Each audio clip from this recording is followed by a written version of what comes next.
Alright everybody, we are back for another Oblivion mod playthrough. It is I, Xilestar, and today we're going to be playing the Dungeons of Ivellon. Alright, so since last time, I don't know if I actually ended up doing it, so just in case I didn't. After this, or after the next Oblivion mod playthrough, I'm going to start doing it this way. But for now, we're going to do it this way because it's much easier for the beginning ones because it's more like a progression. So we finished the Lost Spires, of course, and we already have our rewards for it. So I'm going to go downstairs so we can see the rewards that we got from our adventure. But what we got from it is this. So level requirement is not applicable because it doesn't say anything. But the recommendation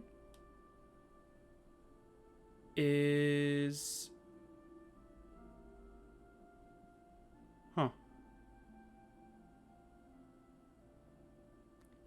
But I recommend level 15 initial gold requirement.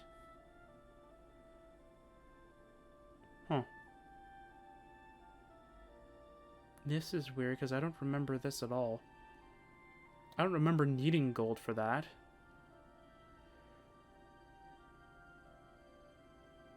Wait, hang on a second. Hang on one second. Because I copied it from the last one. No. So what do I need 80,000 for? Ah, to buy all the posters, this amount is what the gold you need. That's what it is, okay. And, yeah, so if you want to buy all the things, that's all it is. Gold reward, there isn't any. They don't really reward you with gold nearly as much. I think Varus gives you gold, but I'm not counting that because it's... I think it might be modifiable based off of level, but I'm not 100% sure. I can look it up though, but it's fine. Reward, you get some portable items with unique functions. You get a leveled summon spell, which is the imps and stuff.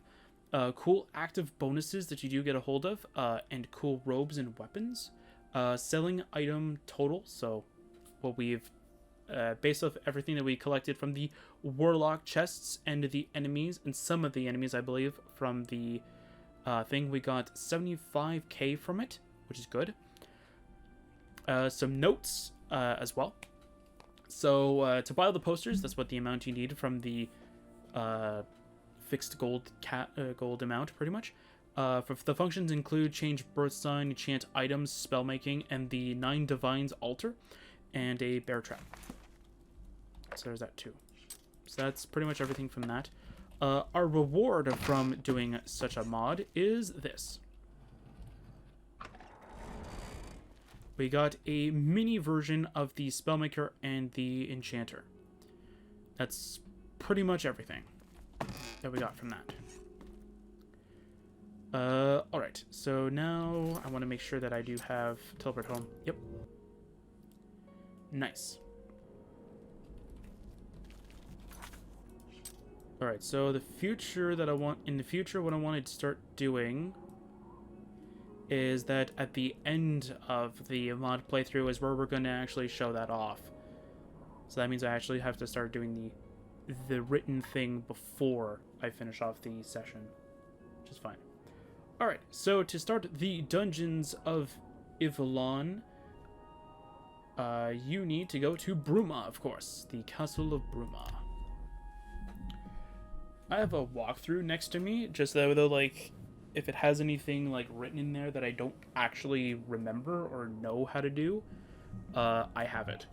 So, I have done this mod a bunch of times. This is one of the ones, one of the very few mods, we've already gone through most of them, that I actually use to test out the armor and every new function that I do, especially with Twisted Light, the spells in general. This is what I do. I reinstall Ivellon, Knights of the Nine, Revelations, the whole works. I reinstall them, and then I just go and test it out through that. So let's go through this. It should be pretty fast, though. I think my record of doing this has taken me about an hour and a half. I think. But that's with me just speed running, not trying to grab everything though. Yeah, so you need to go to the Lord's Manor, go up here, go over here, and to go over here. Now, I'm going to mention this before anything else. I am not going to be reading any of the books that are in this mod. They have a horrible font size with horrible, like, font as well. So I'm not going to be doing it, but what I am going to do is I'm going to slow down the pages being turned so that if you guys want to read it, you can. I've actually looked up to find out if I can actually end up grabbing the text and separating it and throwing it into a text document so I can read it from the side. They're pictures. They're not actually, like, written like a normal Oblivion book. So I can't do that, unfortunately.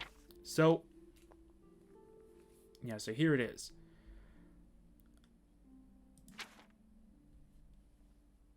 Yeah, so here's all the Ivellon stuff. We gotta take the book. I came across an old book that is about the legendary Castle Ivellon, and its alleged dungeons beneath the fortress. It could pay off to search for these dungeons. If there is any truth in this legend, Marcus Scribonia, the writer of the book, probably would be the best contact person on the search. He should already have passed away decades ago, but maybe there are descendants. Make this my active quest. And then now we leave. So, the next step of the plan is that because we need to talk to a descendant of a Scribonia, there is only one NPC in all of Oblivion that actually meets these requirements, and that NPC is in Coral. So let's go ahead there. I wonder if this actually just say it, though. Because that would be kind of interesting if this walkthrough actually does say it. Anyway, yep. Have pity. So, just gonna go down there. Alright. So let's see here. Perfect. I shouldn't have to worry about bounties anymore, so it should be fine. I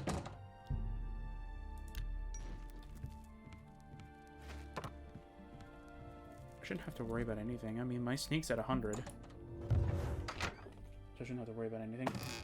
So yeah. So, in the basement, it's down here. So let's go and open this up. You're going to find an old manuscript and an old bronze key. Let's go and look up the old manuscript. Again, this is another one that's in a picture as well. I looked at all of them. They were all pictures. Which I would have loved to have a written form of it. But anyway, so this one has a cool little hidden Easter egg, or not Easter egg, but a hidden riddle within it. So every word, you have to take it, you have to look at it again, pretty much. You want to take another look at it. Because every time you look at it, you're going to find an additional letter for the word. Like them here has 2 M's, which that's not normal. It's supposed to have 1. And stuff. I have the walkthrough here, which actually does tell you what the message says, so I'm just going to say it. The message is, my friend, buried he lies in Chayton Hall. So, that makes sense. Within the house of Marcus Scribonia's great-granddaughter, I discovered the manuscript of the book, The Legend of Ivellon. I should take a closer look at this. Something about it seems odd to me. Yep. So now, because it says something about Chayton Hall, let's go to Chayton Hall. Hello. Well, I went to your house. Anyway, let's go to Chayton Hall.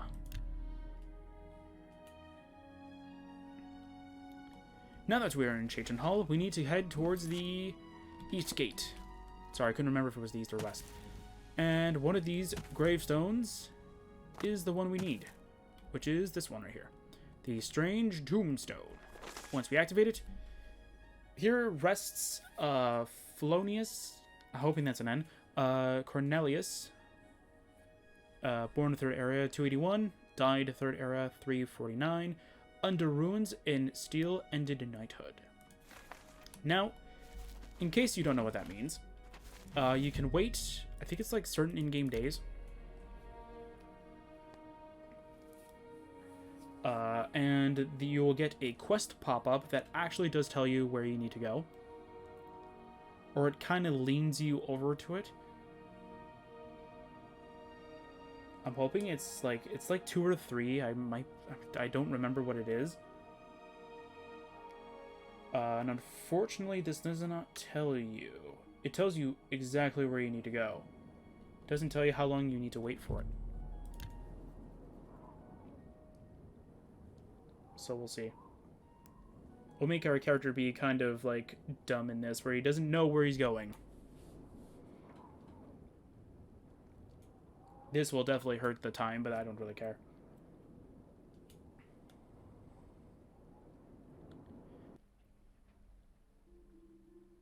That was weird. Sound kind of got cut, and I kind of thought the game crashed.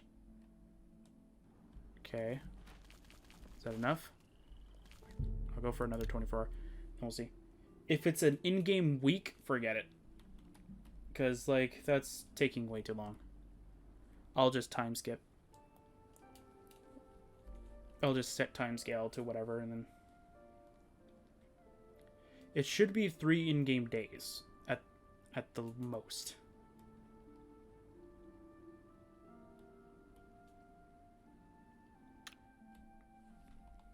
So let's hope that that's exactly what it is. Okay, so I'm going to go set time scale to, we'll go with 10,000. That should help out with time schedule. It's going to ruin every NPC, but I don't really care about the NPCs right now. There you go. All right. So I'm going to say it's about, like, about 5 days. I've got it! All of a sudden, the scales fell from my eyes, and the meaning of the sentence on the old tombstone became clear. The initial letters of Under Ruins and Steel-Ended Knighthood formed the word Urasek, the name of an ancient ruined fort east of the Imperial City. I should have a closer look around that.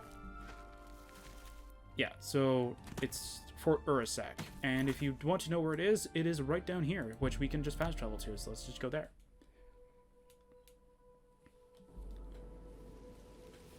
Alright, now, let's go deal with the enemies in this area. The Twisted Light! I did give Twisted Light a little bit of a buff. I also gave the armor a huge debuff in terms of most of its enchantments. But I think for this character, I think I buffed them back up, or no? No, I didn't do the buff again. Alright. Whatever, it's fine. The armor doesn't have its... So the armor still technically does have its overpowered nature. It's just under a lock now. Ooh, that was a weird lag. Alright. So now for me to use my... Oh, I forgot to do that. Oh, wait, I should probably do it now, yeah. Because I'm going to be keeping this save, so I can actually start doing this now. Nice. Where is it? Is that strike? Yeah, it's strike. Yeah, I might as well do this now. This also will hurt my time, but I don't care. Should be fine.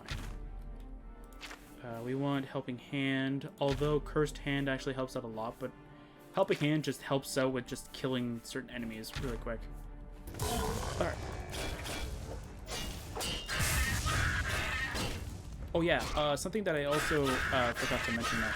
I have fixed Ethereal Transcendence as well to fit what I wanted.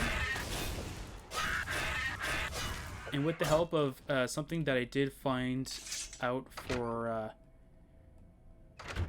the random defensive bonuses kind of thing script that I have on a certain armor piece, I kind of just ended up using the same thing I did with that, where because if you look, this is actually what it gives, but there's an extra script condition in here where it actually gives you the ghost-like effect, and I think through the ghost-like effect it does all of this for you. Oh wait, it's not supposed to have any duration on it.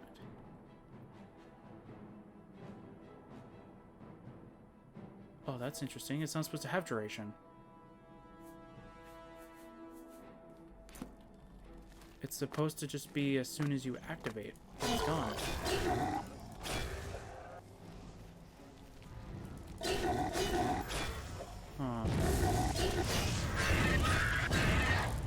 this one of those things where it broke at some point? That's not good. Alright, well that's fine. Well, it is fixed. I just don't know why this one's not remembering the fix for some reason. Weird. Anyway, yeah. So I fixed that. I also gave Twistlight a buff as well. I think I already mentioned this, but the buff pretty much is that when you're level, I think, higher than 30, I think the elemental damage is much higher.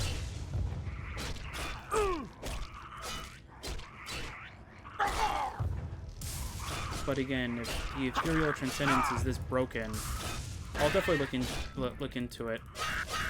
But if the Ethereal Transcendence is broken, then that means that the sword probably does not have that fix, which it's supposed to have. And that's because, like, I think I noticed it during Lost Spires, where I think most of the enemies were not dying. Not as quickly as I wanted it to be. Like, look at this, like, that's what I mean, though. Like, they're not as fast as I would like for it.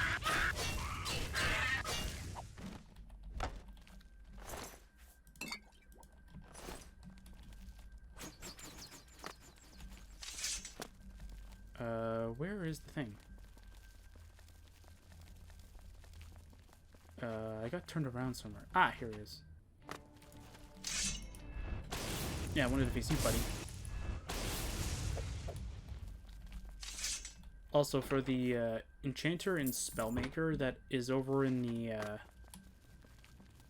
that I did add through the Lost Spires thing, it just does what it would normally do. It's either like you activate it, then it allows you to enchant or spell make, and then just close it if you accidentally clicked to activate it, kind of thing. And for this mod, I have an idea, but I want to kind of expand on it.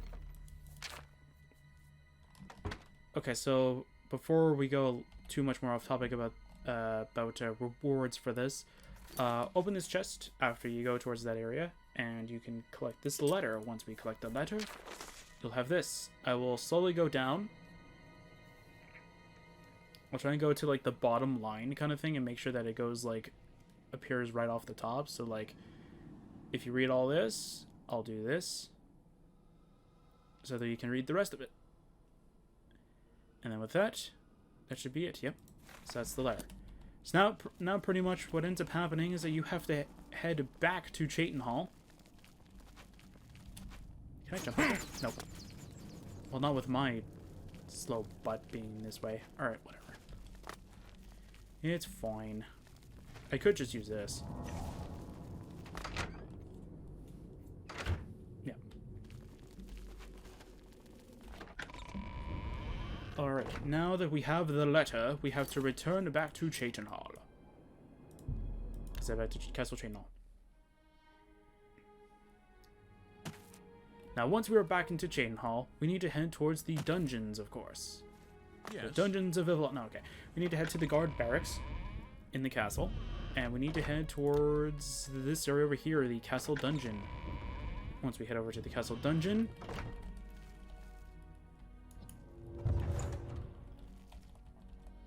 all right. Note that if you have this guy in here, let's see if it happens again. And you try to steal the book that is in this chest that's hidden over here. He gets angry? Come to gloat, eh? Well, you'll get nope. no apology. Right. It's probably because my armor does not give me a bounty. That's probably why. Anyway, so now we have to read the Cloud Tower of Chaiton Hall. Once we read it, we get a map marker to the actual dungeon. And here you go. If you want to read it, go right ahead. Again, I would read it, but the font is just terrible. Well.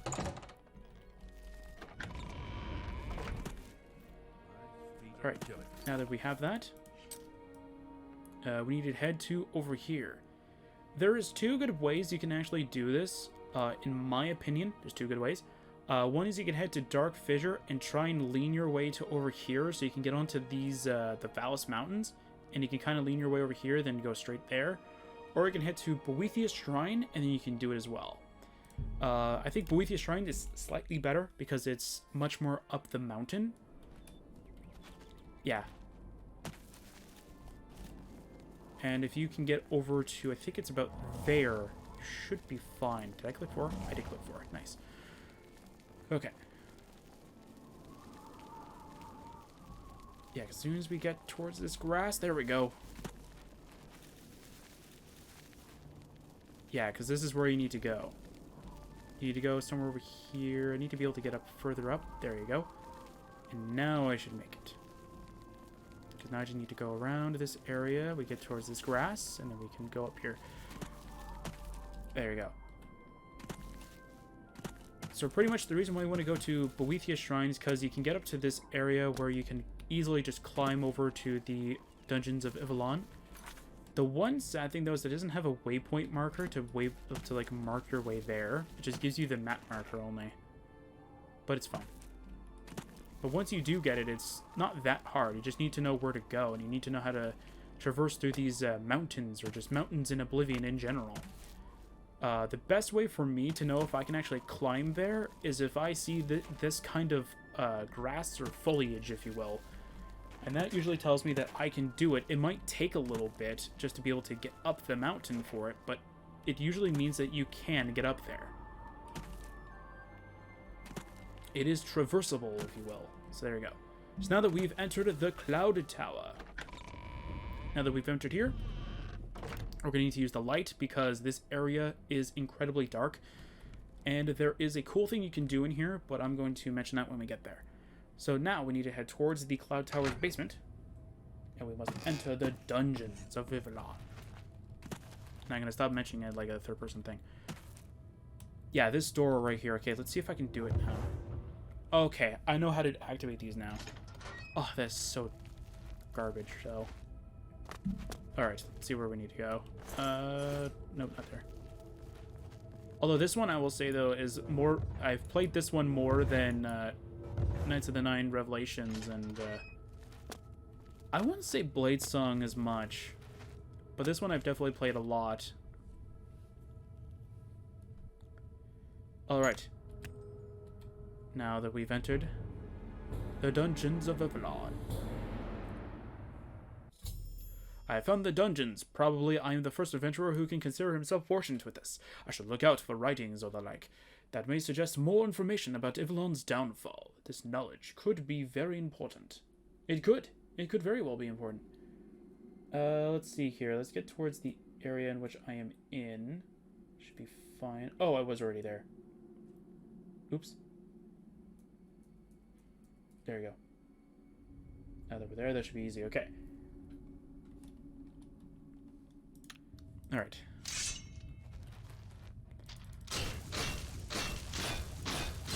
Oh! Okay. Did not expect that. Oh, you can switch weapons. Nice. Alright, so I'm going to pick up every weapon that I find off of these skeletons, and every item I can find off of them as well. So like those shields and stuff like that, I'm still going to collect them, even if they're not vanilla. I'm going to show something about this area later. Some more skeletons. Stop zooming out all the way. I need to zoom in.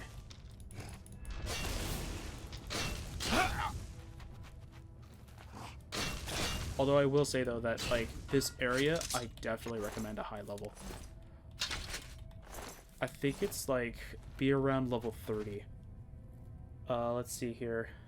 Which area do I want to go first? There's, like, 3 different areas that I can go to. Let's go over here first. Yeah, that leads to a dead end.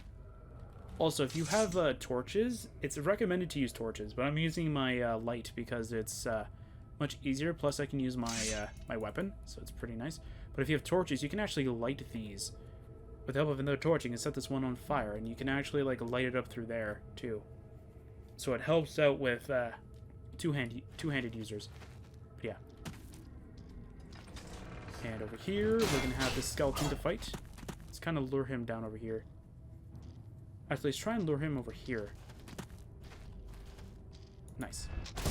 You're dead. And you're dead. And you're dead.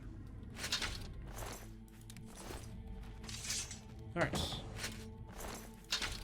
Yeah, another thing that's going to also add time is that the fact that I'm looting I didn't really loot when I kept testing for stuff. Or at the very least, I don't think I was looting as much. I'm trying to find his weapon. Game, he had a weapon. Alright. The 9 commandments of the 8. Ooh, we have a chest here. Mine. Ooh, an old diary. Let's not read it. Actually, I think this one's sort of readable. Yeah, it's sort of readable, but I'm not gonna read it. There you go. Perfect. I think I gave a little bit of time for the first page, but it's fine. Don't worry, at the final, like when we're done, I'll go through each and every, like, every book later. So that, like, just in case it's too fast, or in case I go too fast, I can always go back. But, ooh, nice. Ancient coins. And after you go here, we get ambushed. What are you doing here, Vilgrim? There you go. I think it's kind of hard because I have a walkthrough next to me. So I keep thinking, like, okay, I am the walkthrough. So if you don't have the, what is it called? The Crystal of Light, I think? Can I drop it? Yeah, I can drop it. So if you don't have the Crystal of Light in your inventory, let's just say that the Vilgrim's still alive down there. The shrine has been obviously desecrated.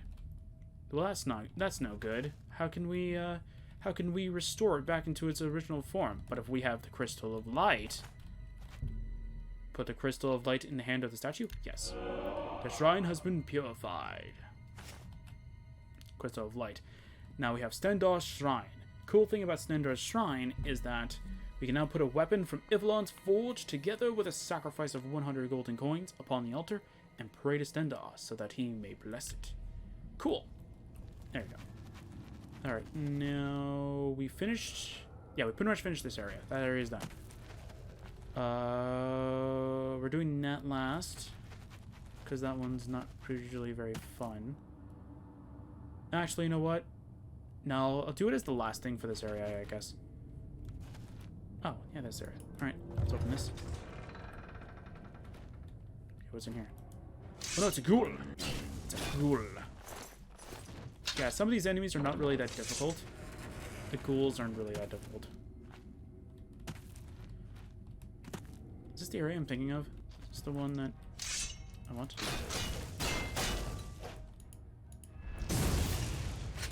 There you go. Perfect. Yeah, okay. Let's go up here. Okay, yeah, this is the area I'm thinking of. Okay. So there's the Greaves. I'm gonna go pick up this note. You can read it if you want. And there's this book. Cool. Nice. Interesting. Don't really care. I'm gonna take that because that's actually a decent potion. There you go.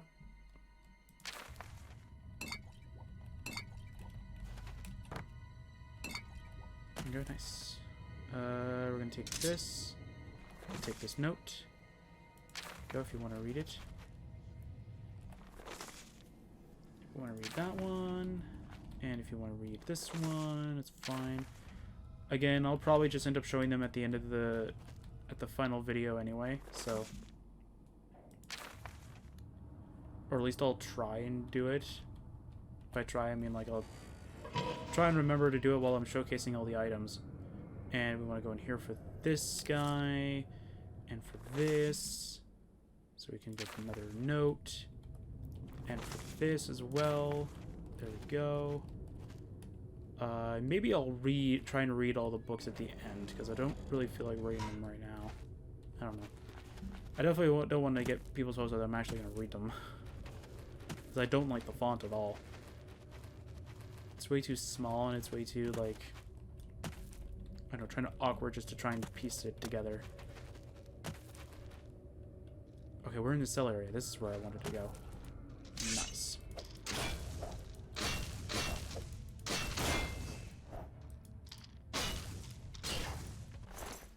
There we go. You're dead. Ah! I did not notice that you were going to be there, buddy. I like the random sound effects though that are there, like things opening and closing. There's a holy wine barrel. And I think that's all the secrets that are here. Is there anything else I'm missing here? No. Does he say something about the holy wine barrel though? Because I find that some people do not actually notice anything. Let's see here. Quickly reading it though. Skimming it. Nope. Nothing. Okay. So I think there's a secret in this area. I can't remember where it is. Is here? No. Oh, maybe it's like mine. Maybe it's like right over here. No. Is that this guy's into the wall? Weird. It's like over here. There's a torch. Oh, there's a handle here. Nice. But which one does it open? Does it open this one? No? Oh, it opens this one. Nice. Alright, where are we going now? We're going up here. It's up here. Oh, another lever. Nice. Okay. Need to heal now. We did not get any torches. Ooh. Got some more armor. Nice. And this one, I think, just closes this. Yeah, it just closes that. Alright. Ooh, Castlevon's logbook. Huh. Okay then. I've discovered the old logbook of the castle's commander. Unfortunately, the last pages are missing, and so I am still in the dark about the fate of Ivellon. However, I should take the book with me. I should. I want to see if I actually do have a torch, though. Because there's something actually really cool about this area. Oops, that's not Conjure Thy Storage. This is Conjure Thy Storage. I don't have it. I don't have one that I can use. As unfortunate as that is. Alright. That's fine. I'll take a key. Okay. So before we go and continue onward, you want to loot this guy. He has some ancient coins for us. Now remember, there's a guy here, as you can clearly see. But as soon as we click on this little hand wheel thing here, he's now gone. But where did he go? Obviously, he couldn't go past this door. It's locked. So let's unlock it. Oh no. Too scared. No, I'm kidding. Okay. Well, that's just a dead giveaway. You just gave yourself away, buddy.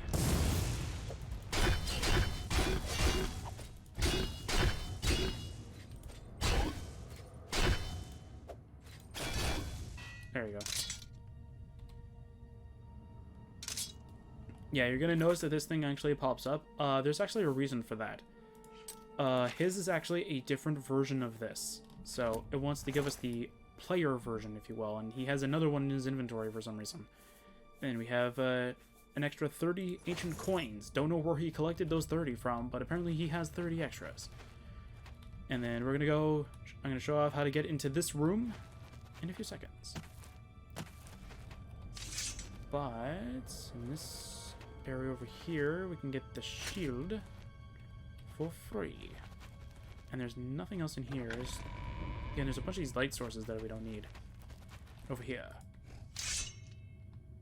We have the Forge Master. Griswold. Hello, Griswold. Fortunately for you, you shall be taken out.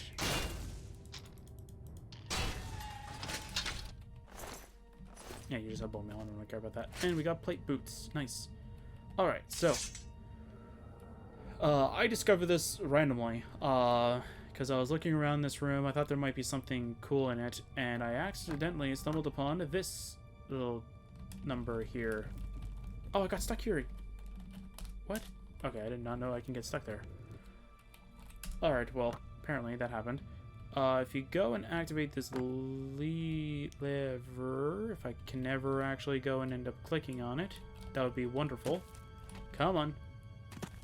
Allow me to click it. Come on. There you go. it shall open a passage here. Now, through this passage, you'll have to go over here, and then you find another lever. Once you go towards this lever, you shall appear behind here. But there is something actually pretty interesting about this. If you don't somehow find the lever, you don't actually need to, because you can just do this.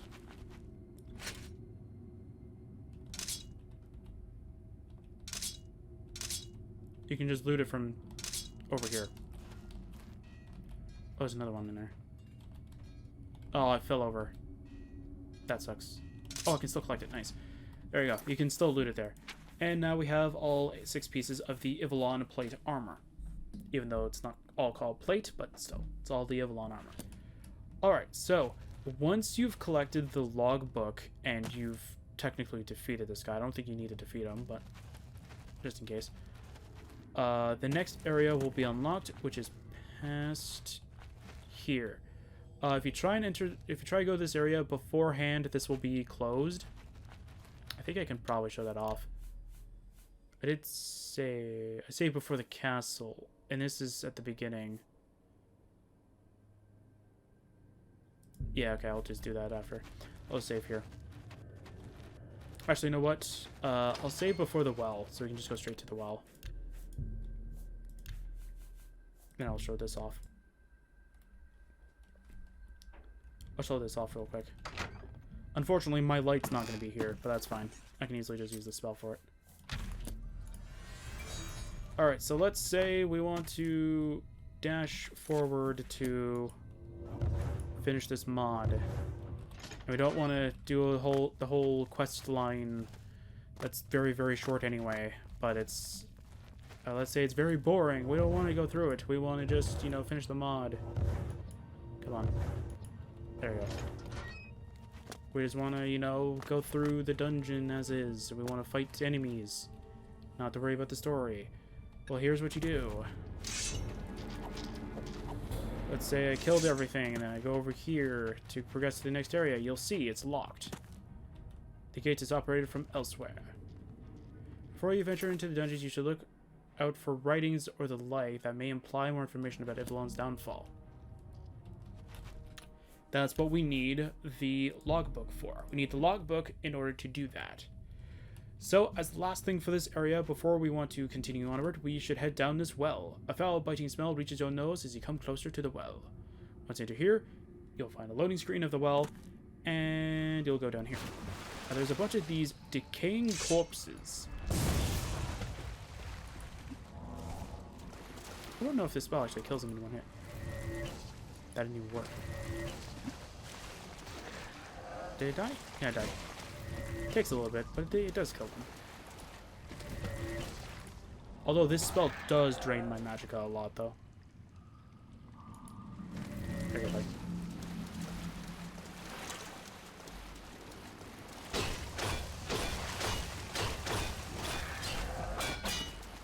Anything over here? Nope.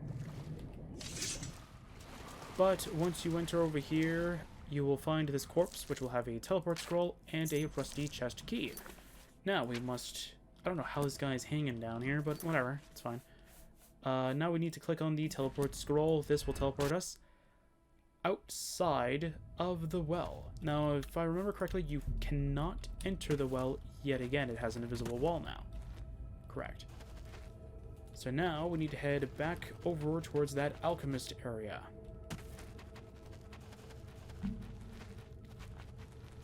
Once we head over here, we need to go towards this alchemist chest. This gives us some brimstone, volcanic ash, and ancient coins. We will take both of them. Nice. Now, in order to do so, we're going to go and take a look at this alchemist's apparatus. So, do we want to mix the brimstone volcanic ash mixture with the exquisite wine and the alchemist's bone? We do. We're going to need this later on. Now, in order to do this, you need to have a high alchemy skill. Does this guy say it or no? Does this person say it? I think it's like 75, I think. Let's see here. Your alchemy skill needs to be 75 or higher in order to be able to activate it. If you don't, it says like you probably shouldn't touch something. that you're not good with, or you're not good with. Actually, let's find out. Player dot set av alchemy to 0. Oh, I think I still need to put 1. Oh no, wait, I don't need 2. I just need to put that. There you go. Your alchemical skills are not yet sufficient. And then if you're perfect, you can actually be able to do it. And if you click yes, you have successfully created Dwemer explosives. You're going to need this for one area in the future. So now that we're done all that, let's go and continue onward. We've finished everything off of the first floor now. It's good. Now we just need to progress further. So let's head towards the second area. Now, we'll mention this area does get me turned around. Also, save before you go to the next area. These loading screens do cause sometimes people to crash. If you've gone up to this point through just one sit-in. I have entered the formal dungeons of the castle. I have, indeed. And there's more rules. But they won't be surviving for too long. And then we can collect some more ancient coins over here. We got some cool repair hammers. Nice. Let's go do some repairing. There's not much we can repair anyway. Should be fine.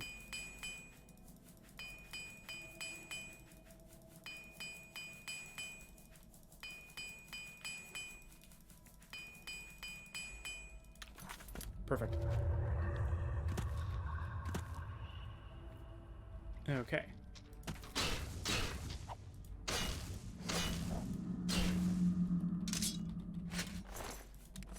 Alright, so we cannot progress any further. This is locked. I think this one's supposed to needs a key, but the person didn't want to be, like, the mod creator didn't want to be too like mean about it kind of thing. So he has it as a lockpick, so you can lockpick your way to continue, so you're not forced to go into this area. But you want to go into this area, and we want to investigate this area for a little bit. Hello? Oh no. There's an enemy here. Where are you? There you go.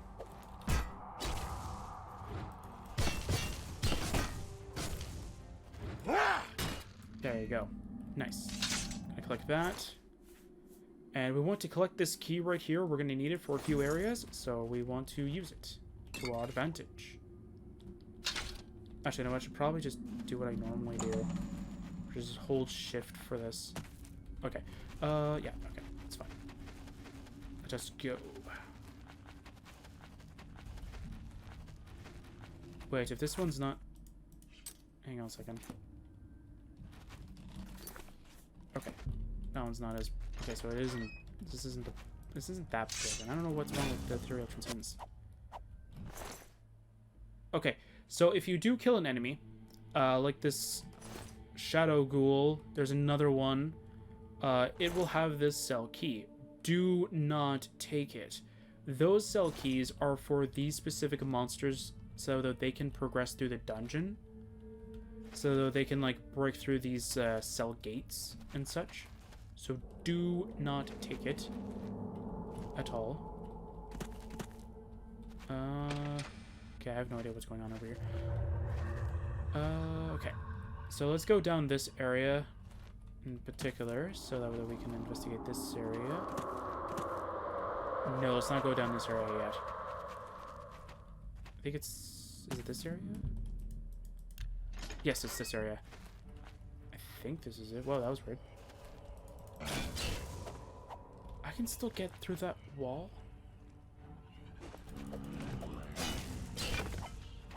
Oh, is this before I decreased it? I have no idea what's wrong with this whole thing. It might be because I'm using Vortex's profiles, so though I can actually switch between this and the modded playthrough. That might be why this is all breaking, because I think it's been saving on the modded playthrough, but it's not been saving it for this one. But I don't think that's how that... This isn't how it should work, though. Brutus! I'll show you who's a brute. Die! There you go. He's got a poem. Nice. Where's his weapon? Alright. I don't know where his weapon went. But that's fine. We do want this for later. Let's go pick that up. Oh, here's his weapon. When you come closer to the chained prisoner, you'll notice with horror that this one seems to still be alive. After all the centuries, maybe there is a way to put him out of his misery. In order to do that, we need to head back to where we were, where I turned around. So if you come down here before you go into that middle room, you can't do anything about that. I don't know where you came from, but whatever. You're dead now. We need to head towards this little room right over here. Now this area has triggers that allows enemies to appear at random times. I don't know exactly their triggers. I think you have to either unlock the thing or go into the room itself. See? This guy just randomly appeared when he shouldn't have. Because he should have been... Because he would have been dead if he didn't just randomly appear. There should be another one. Oh no, wait. I think I found out that this one's actually with you down here. So what's down here? Another. What are you? You're a torturer. This one's cell keys are fine because they're meant to have it. And I've yet to find out if they actually are supposed to disappear. We're going to take that. We're going to take this little axe here. I'm over encumbered. That's completely fine by me. Yeah, I found that if I actually use this armor and then I use walking and then I use shift to change it to running, I find that it's a lot easier for me to actually end up using it.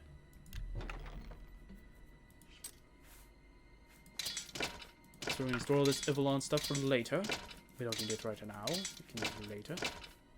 I'm going to take all that stuff too and take this. Take all these shields. Take the Ivellon plate armor. Take the wrist irons. If you're playing this with a... I don't want to say legitimate character. I'm not trying to say anything wrong about that. But, like, if you're playing with a character that's pure, like vanilla in a sense, you definitely want to pick up these wrist irons, because they are quite rare in the normal Oblivion game. So yeah, there should be an enemy over here. There it is. So this enemy right here is another one that sometimes has these cell keys. Definitely want to take that. So if you want to do something with that alien guy, you need to come over here and grab this elven ceremonial dagger. Or ceremony dagger. I think it's supposed to be ceremonial. Anyway. But once you've done all that, this shadow ghoul will appear. And will be dead once you arrive. Weird. Now we head down here. Head down over here. Head over here. Head down over here. And now that we're here, we're done. Now, to do this, I'll still say the same message, but now we can drive the ceremony dagger, I like ceremonial, into the heart of the elf. And now we will enter a boss battle. Where he just completely just paralyzes me right off the bat. Thanks, buddy. Appreciate it. Oh, come on. Stop breaking my guard. I'll break your guard.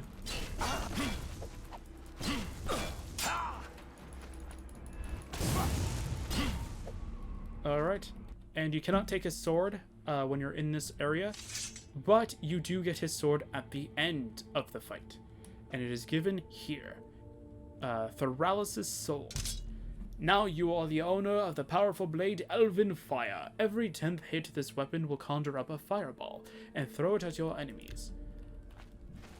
I don't really use Elven Fire though. I think I use it up until I get the other weapon, and then I usually just switch over to that one because I like the other one more. But we're not going to find that until a little later. Alright, so we can go up the stairs over here. I do recommend going here before you go up the stairs, because then we can easily just finish it off. And over here we have another torturer. and he'll be dead in 2 hits. Once you do that, you can be able to collect everything in his inventory. And collect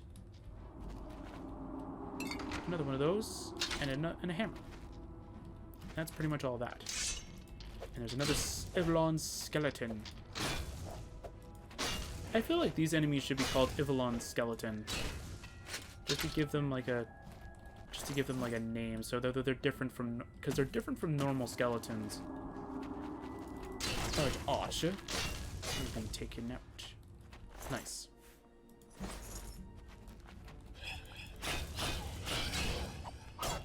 There we go. Nice. Alright, so this room has 2 things about it. We're gonna do this whole thing. The door is tightly locked. Maybe you can find the matching key somewhere. So we're gonna go do this now. And then we're gonna do the final thing in this area. Now this one, unless I am wrong, that's it.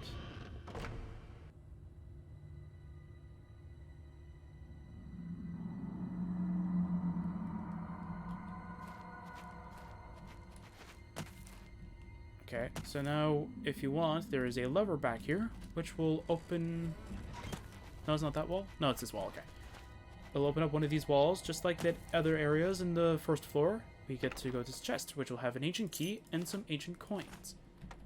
Now this, now that we have the key that can allow us to unlock this door, it just disables itself. It just disappears.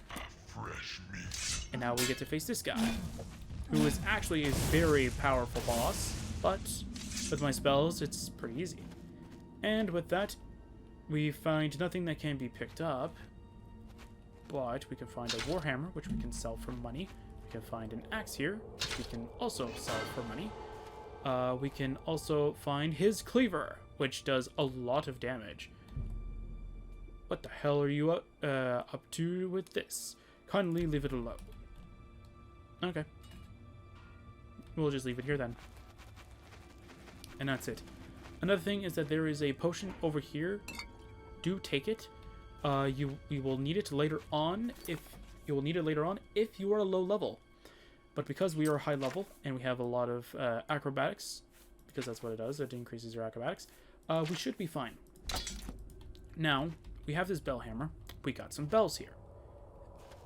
These two actually do correlate with another. You need to use the bell hammer to activate these said bells. But we also need the correct order. Unfortunately, we don't know that. But if we read the letter that we got from the newest torturer that we just defeated, which is this one, and the best way to find out if you have this letter is that you find the one with an actual weight value to it, and that'll tell you what it is. So it tells something...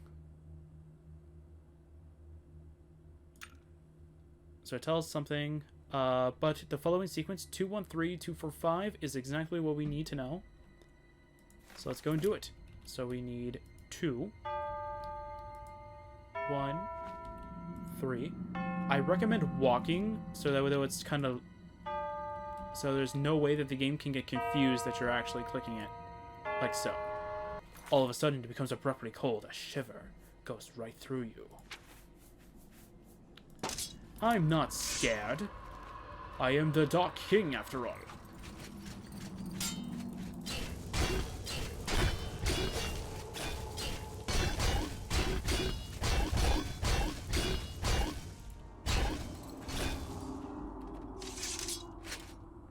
Weak.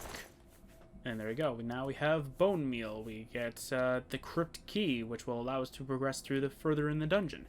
And 19 agent coins. We're gonna go take that. Now, that is it for this area. There is another thing that's on this walkthrough. I didn't know this, but apparently,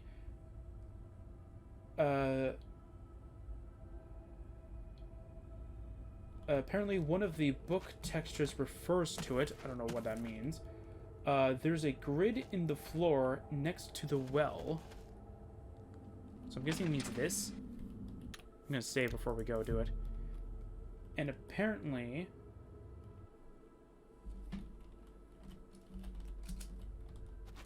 there's a bunch of skeletons.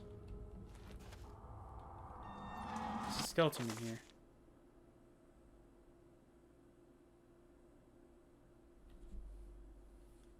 Huh. That's kind of cool.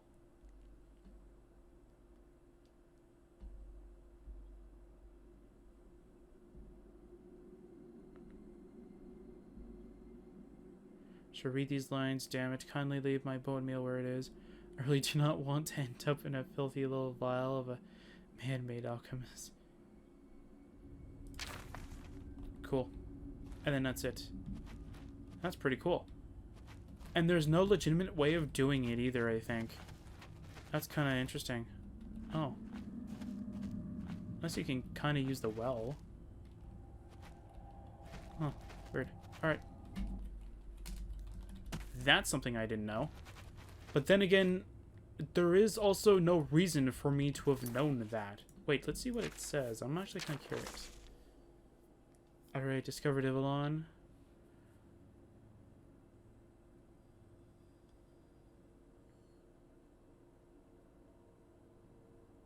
Ah, okay, so it's like a last words. It's like a last will kind of thing. Okay. Nothing too interesting. It just adds a little bit more into the lore of Ivellon, in a sense. Alright, so we're going to save before we get to the third area, which will lead us over here. Now, these enemies, I think it's these ones, I found a weird thing with them, and maybe it's a level thing. I don't know. I didn't notice it before, or noticed it after. But for some reason, sometimes I'll walk back here, and these guys are alive again. And it's only these defiled warriors.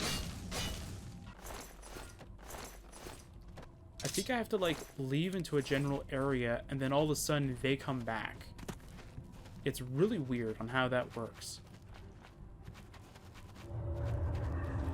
Alright, well, I don't know where I'm going now. There are a few side things here. We're going to be doing some of them in order. We're not going to do all of them. Okay, this is where we start that one thing, yeah.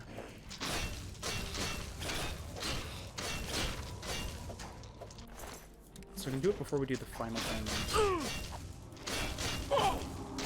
Come on, Reaper. We're going down. Hey, you. Leave me alone with you and your little weak mace.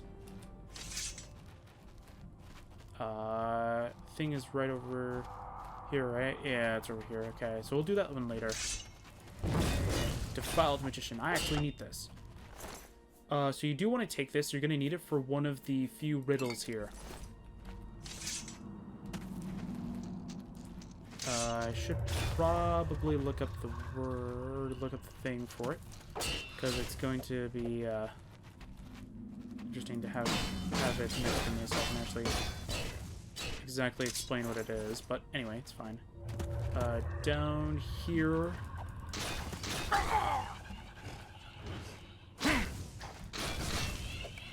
And you're down. Aww. Just ruined it.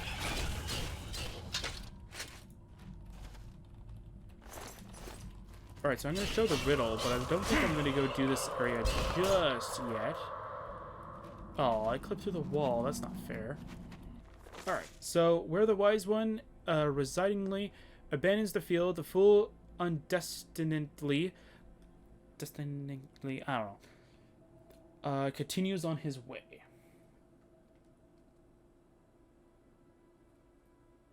Let's see here if the person actually has it written so I can actually read it.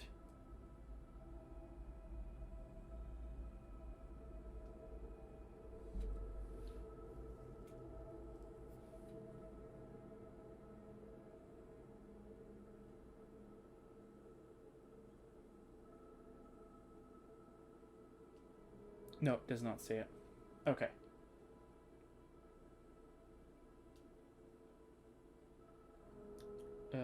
Can I find my mouse cursor, please? Thank you.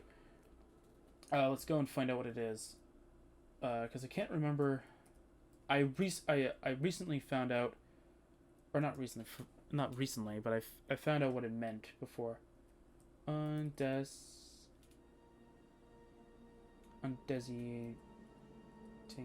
I don't know. Is it that?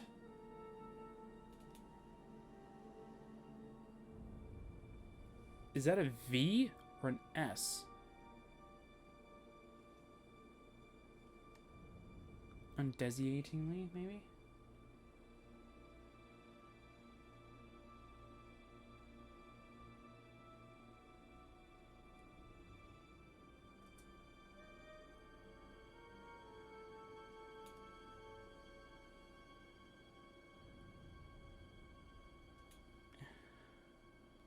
Oh, I put 2 T's instead of 1. Because I couldn't see it. Okay, now I can't find it anymore. I found it before. So, undesignatingly. So, pretty much, it means, like, the fool will always pass through here, where the wise one won't. No, we don't really care about that right now, so we're just gonna go over here. Okay, didn't I not kill this guy? Okay. I know for a fact there was one that I killed, so let's see here. No, he's not back. Maybe if you don't loot them, they do it, maybe? I don't know. I know I kept noticing that before, where they kept coming back, and it was weird for me.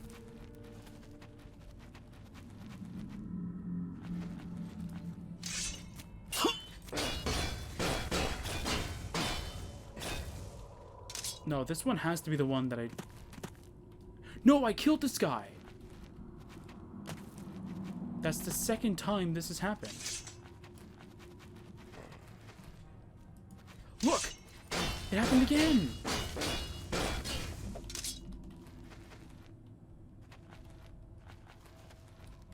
I'm so confused. It's sometimes it happens, and there's no clear direction on it.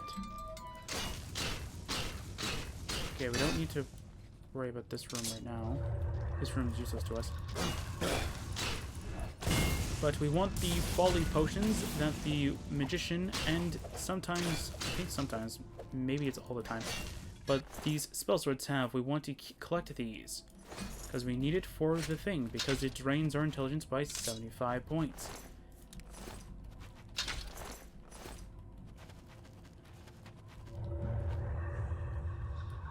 Okay, we can go down there, I guess, or we might be able to go down there. Oh, Shadow Ghoul, nice. Nice job, buddy. Nice job being fast. But I'm faster than you. Especially for killing things, like this guy. Yeah, I don't know about you, pal, but I'm pretty good at this.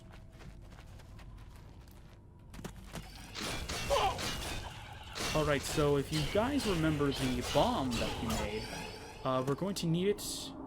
Not in this area. I thought it was this area. It's not in this area. But we do need to come back here later then. I think this guy was one of the ones that I killed again. That came back. I can't keep track of them.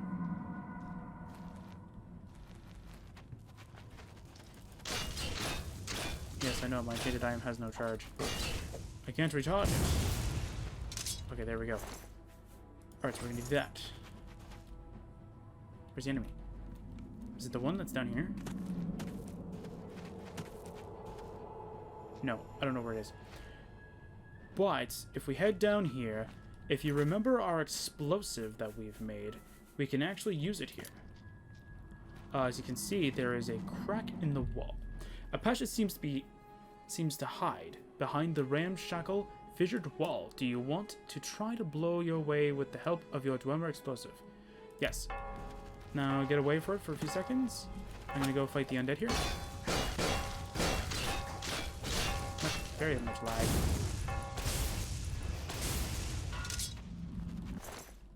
I don't think it does a lot of damage, so even if you couldn't leave, it doesn't do that much damage. But you'll find this burnt ghoul. And I got a disease. Never mind, my disease is now gone. But we're gonna have this, and you can pick up these stone bricks. I always like doing that, but I'm not gonna do it for this case. They don't do anything; they just weigh stuff, but it's cool to have it. And we found this cool guy sitting around here. Found another cool stone brick. And we collected this ancient scroll. Ancient scroll added. This won't apply to us yet. But it's really nice to have it ahead of time. Not another one, it keeps reviving. Stop reviving. Is it because I'm picking up their weapon? That doesn't make any sense, because the other guy didn't do it. Or I need to take the bone meal out of them. I don't know. I don't know what's going on. What was that noise? Weird. Anyway. I think that's everything for the most part. Not exactly, but we're pretty close. Pretty close to getting everything in here. So that's good to know. Did you not have a weapon? Or did your weapon fly off again? Okay. There's nothing in here? Nope. Alright, so let's go do one of these side quests that is in this area, because we can do it while we're working on everything else. Actually, I should probably activate the main quest, because we're going to need to anyway. I'll just do both at the same time. And in the description of this so-called video, I will have a list of where everything is located. I will copy and paste it from this walkthrough, but I won't need it because I actually know where everything is. I'm just trying to find out where that one guy is located. The one thing is located. Where is it? Ah, here it is. So here's Marcus Scribonia. He is quite literally dead, but we can actually find his, I think this is his diary, the last pages of the Castle of Ivellon, and a crystal. Now we can't continue onward with the main story until we actually read his diary. But first... Oh wait, whoops. That is not what I needed. We do not need the bellhammer or the ceremonial thing. Technically we don't need that either, but... I'm just gonna store everything Ivellon in here.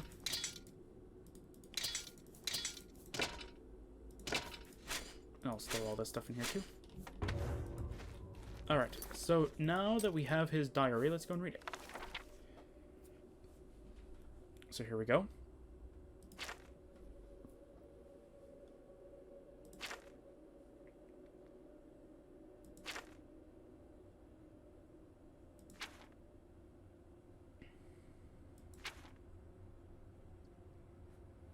There we go. Within the crypt, I came across the mortal remains of Marcus Scribonia, the author of the Legend of Ivellon. It seems that eventually he has, despite of his advanced age, ventured into the dungeons to find a powerful artifact by the name of Crown of Catharsis. I hope I will have better luck than him. I hope so too. And we can also read the last couple pages of the Castle of Ivellon.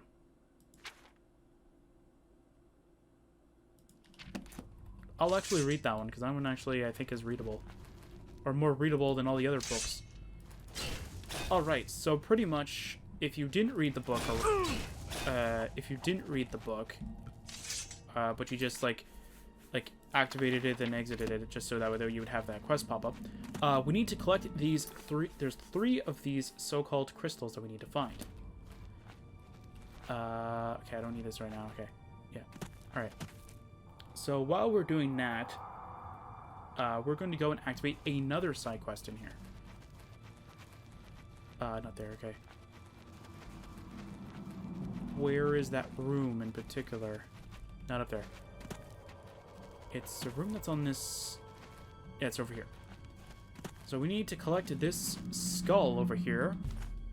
As you pick up the bones, you suddenly perceive a strange voice on your head. Hey, you there! You have to help me. I'm Ivan, the former blacksmith of the castle. I have been murdered, and my body has been chopped into pieces, which have been hidden in the crypt. I ask you to find all my parts and put me together again, so that I can rest in peace. The ghost of a certain Ivan asked me to find and recompose his body parts, which have been separated from each other. Arms, legs, skull, abdomen, torso, and both of his hands are scattered somewhere in the crypt. Make this my active quest. Might as well.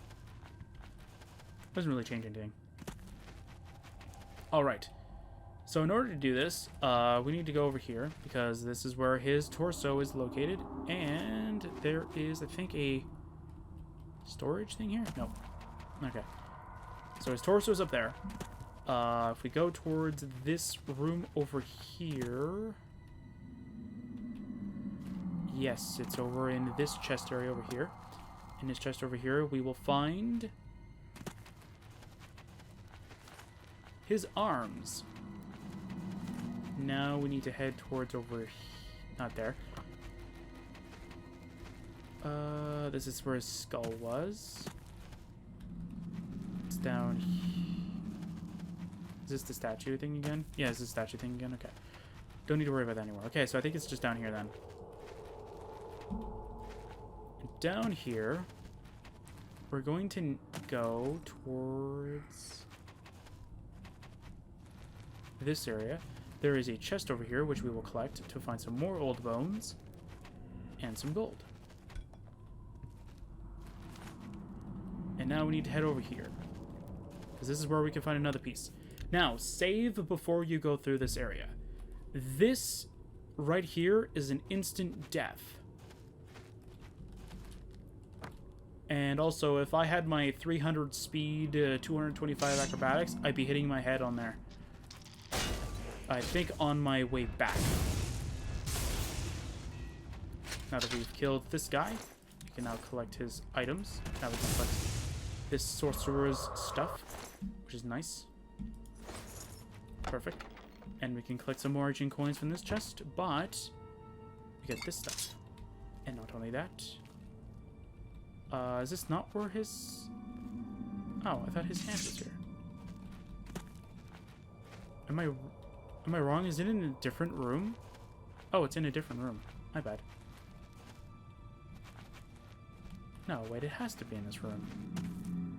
It was like right there. Okay, well apparently we don't need to worry about this area like I thought I did. Weird. That means that if it's not in that room, that means that it is in this area. No, not this area.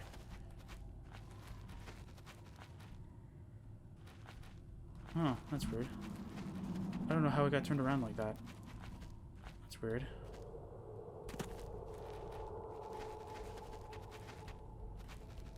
Yeah, that's where his skull was.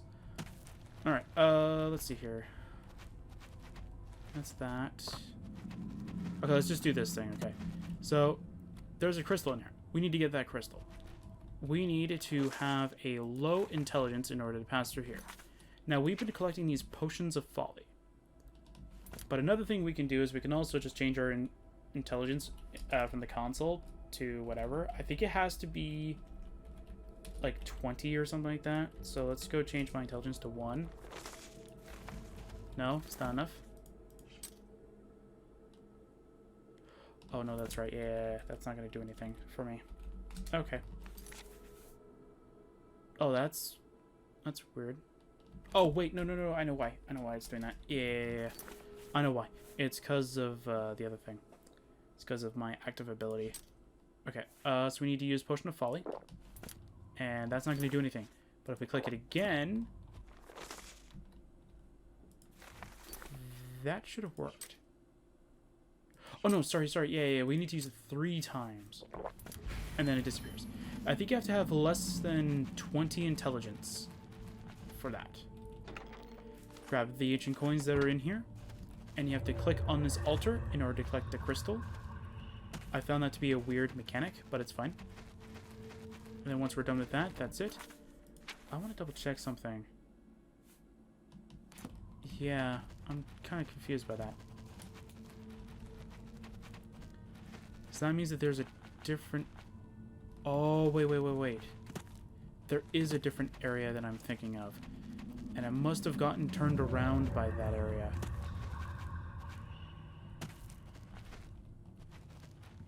But it's over here. Yeah, is it this altar? It's this altar, okay. That's where I got confused with. So that's where his right hand is. And right now... So there are 7 pieces in total. We found 5. One of them is hidden by the main quest which is to collect 3 of these crystals. So now I just need to remember where that one area is located. It is not here. No, just it's okay. It is over here, maybe? No.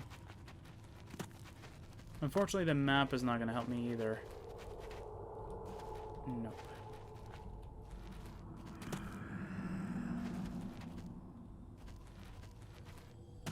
Is this it? Ah, this is it. Alright, so now we got over here. Now, something that Marcus Scribonia's book actually does end up saying, I think, is something about fire, seeing wood above. He thinks that a fire spell will be able to work. Now, it doesn't have to be purely fire. It could be fire with other effects, like this one. And if we just shoot up here, you can actually see the wood up there. And now we have this 3rd crystal. Now that we have this 3rd crystal, we are now able to progress through this area. We will now need to go over into this room where we will see 3 pedestals. One's there, and the other one's there. And if you have not read Marcus Scribonia's book, you cannot activate these because your character doesn't know what to do with them. I wonder if I can actually get the message. But anyway, we're going to load up these. Once we loaded up all 3, this will now open. Actually, I'm curious if we can actually load it up. Is this before the Marcus Scribonia stuff? Actually, I'll just load up this one. Because then we'll just go straight to trying to use the crystals. I don't care about you. I know Marcus Scribonia has one. Reaper, get out of the way. You're annoying. Give me a crystal.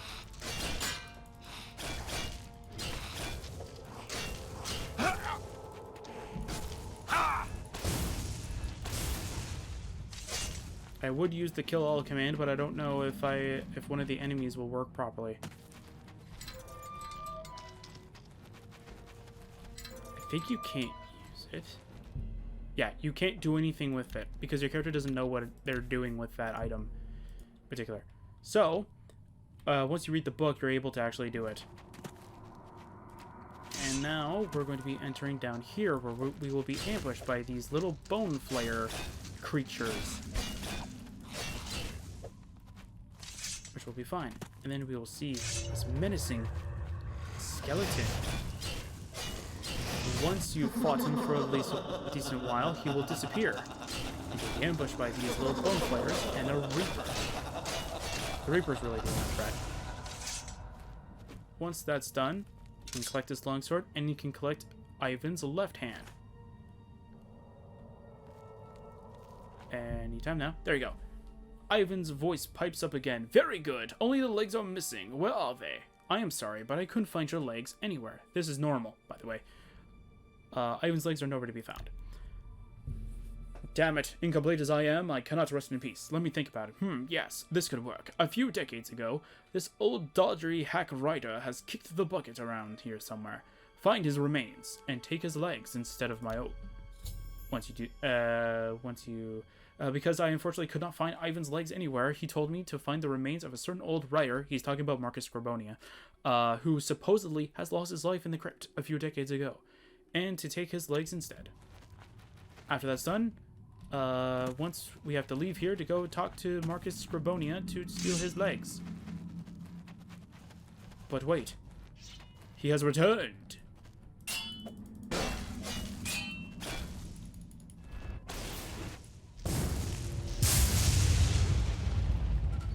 He turns these statues to life, which is kind of cool. It's actually a kind of cool mechanic. I wish this was actually a real mechanic inside of Oblivion. Like this was part of like one of the DLCs or something like that. That would have been cool. But it's not. There's a weapon there, I want. Oh, come on. Stop that. Hey.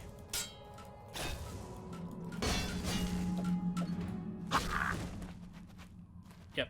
The best thing to do is to also kill him, because then all of them will fall, of course. As you can see, they all fall. But once you kill him, you will have the Old Family Sword, the Scepter of the Ancestors, something that we have the Ancient Scroll for, Bone Meal, the Catacombs Key, and some ancient coins. Now, there is a bug, or there was a bug. It's no longer on the Ivellon download, but there was a bug where the Old Family Sword was causing issues. I have seen it off of somebody else's video, where the Old Family Sword kept reappearing in his inventory. But for the Scepter of the Ancestors, we can click it, and it will say this. The scepter causes pain in your hand. It seems as if it would fight against your grip.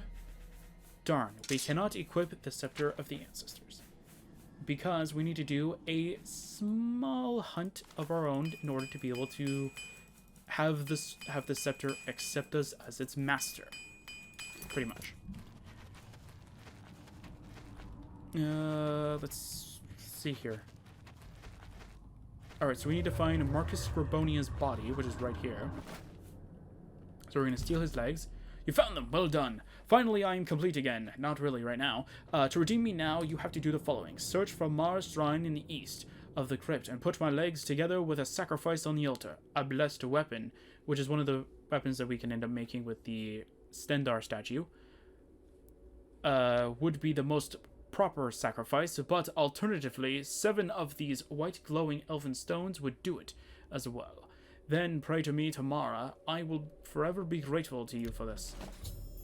Ivan's skeleton is completed now. I have to take it to the shrine of Mara in the east of the crypt and put it together with a sacrifice on the altar there. Mara demands a blessed weapon or 7 Varla stones as a sacrifice.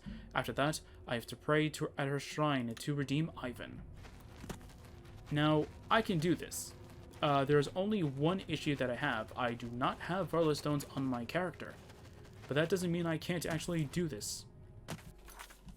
I just need to do one thing beforehand. I'm going to save before we do it. I need to head to the home. Once we do this, I can go here. I'm going to go and just use the full heal, though. And we need to head down to the basement. Once we head down here, we're going to need to head towards here. Head to Varla stones. I know I'm going to need this later anyway, so I'm just going to go and do this twice. There we go. That should be fine. Now we can leave. Alright, so something else I want to mention as well. You have to use exact amount. You cannot go over, you cannot, well, you definitely can't go under. Doesn't make sense if you can go under. But you cannot go over no matter what. So if I go, let's say, 8, even though he says 7, I'm going to save the game and click on the statue. No, how could that happen? The legs, yes, of course. They were the wrong ones. Darn it, I ought to have known that. My redemption down the drain. Well then, if I am bound to this world anyway, then at least I would like to go along with you and be at your service.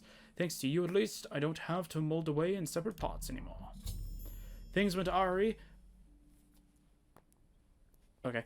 Probably due to the wrong legs. Ivan was not redeemed. Henceforth, he is compelled to drag out his existence as an undead, walking skeleton instead. Because I have helped him, he offered to accompany me in my journeys, and to stay by my side as a brother in arms. Okay, so she did take it. That's weird. She's temperamental about different things, I guess. Alright. So, we're going to do one thing before we actually progress further, and that's to do the Scepter of the Ancestors as well. So we will have to go back to the lodge so that we can do it, but here's what it is. So the Scepter of the Ancestors. So in order for us to do it, we need these items right over here. So I'm just trying to get all the way towards the end of it, and there you go. So in order to do this, we need 20 blood grass, 10 Nern Roots, a full set of non-enchanted Daedric armor, and 15 Elven Varla Stones. Now we have the Varla Stones. That's not a problem. The problem is that we need to actually get the Nern Roots and the Blood Grass. So we're going to go save it again. We're going to head back here. Wow, that was weird. That was a weird thing to pop up. Anyway, once we're down here, we can head to the ingredients. We're going to head and grab Blood Grass. We're going to grab 20 of them. And I think this one you have to be exact. I guess Ivern you don't need to, but you can lose items from it. It was Nernert. I'm going to grab 20 Nernerts anyway. I don't remember exactly what happens, though. Okay, so we got that stuff. I need Varla Stones, and I need a full set of Daedric armor, so we need to go towards normal armaments. Go here. We need Daedric.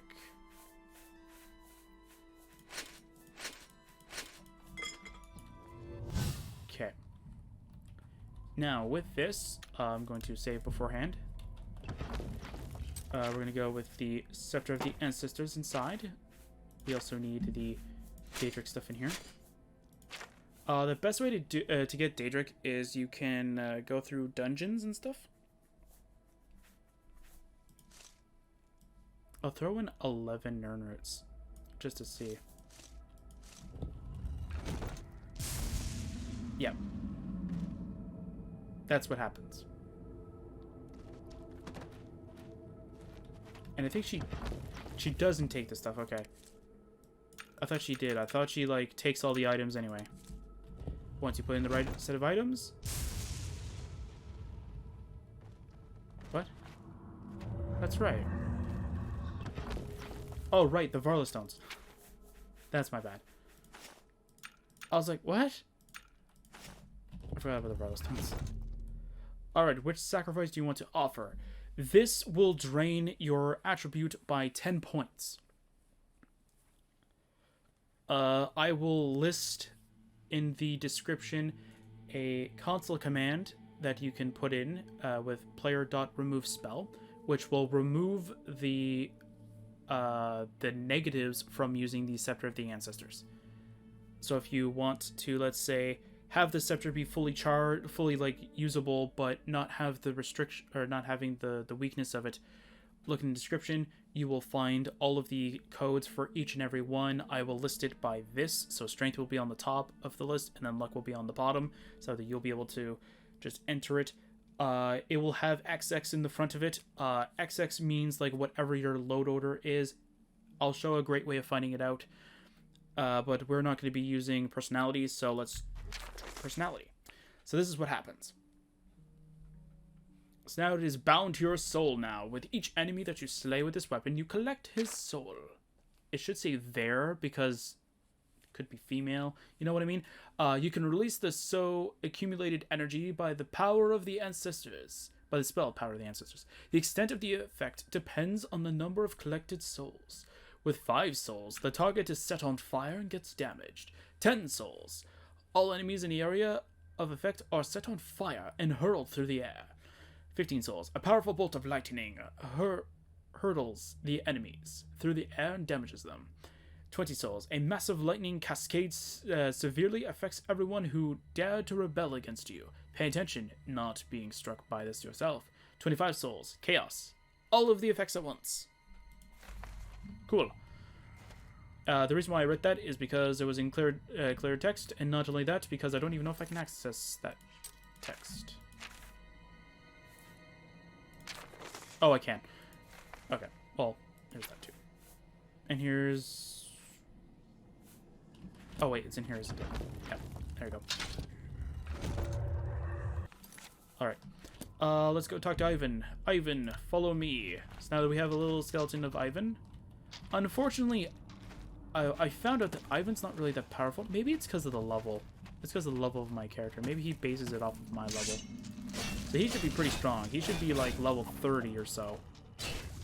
There we go. Alright, now that we've defeated Sarazul or Sarazel or whatever his name is, we can now progress to the second final, well, sort of second final, It's the final loading screen area, I should say, but yeah. Or the final location within it. Unfortunately, Ivan is not really one of the best companions. He does get stuck in loading screen areas like this, so we have to summon him every time we want to move him with us. Is Ivan strong? Doesn't really look like it. Looks like he takes a pretty decent beating. Now, I will mention this now. This area I'm not 100% good at. So this area I'll just fight as much as I can. Fight as any enemies that I come across. Yeah, no, buddy. Nope. Okay, this is where you need to go. Okay, so you need to collect that key. With that key, you need to progress further in this area. So that's good. I think this is nothing. I think there's more enemies to kill. Come on, buddy. There you go. Perfect.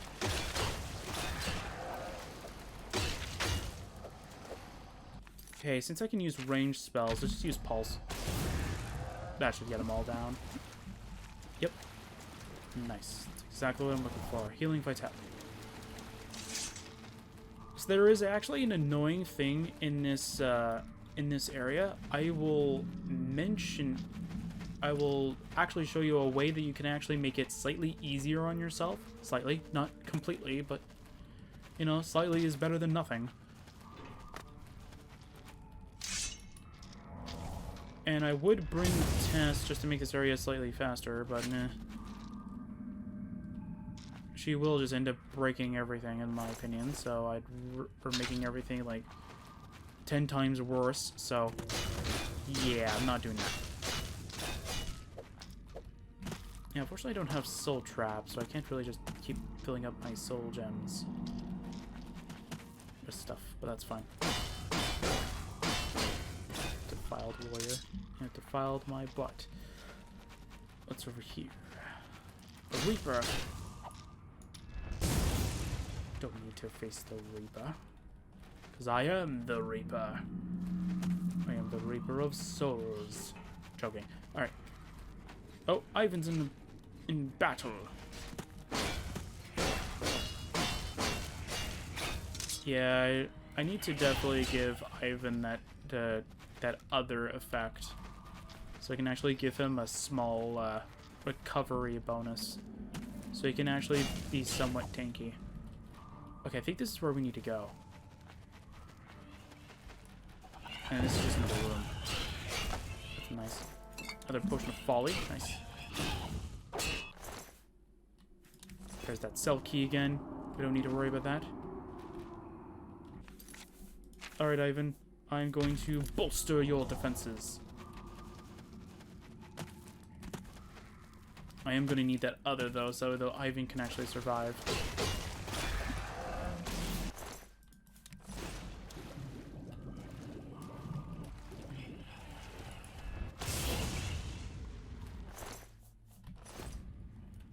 And this is where we need those rusty catacombs key. We're going to pulse all the way at the far back. Okay, there we go. Nice. And this is where the most annoying enemy is. Hey, I have a question about my Conjure Thy storage. Do I have the other one in here? Oh, thank God I do. Alright. Thank Cube I do, I should say. Give other. There we go. Now we're going to give Ivan the healing effect. Oh, that's right. Ivan does not follow you in water. There you go. There you go. I gotta put a visual cue of it. Anyway. There we go. Now we can remove it because I don't really want it in my spell library. I love being able to do that. Being able to, like, slightly add spells and then being able to remove them. It's one of the best things about this, about my spell tomes, is that I can easily just remove it from my spell list so it's not cluttering it.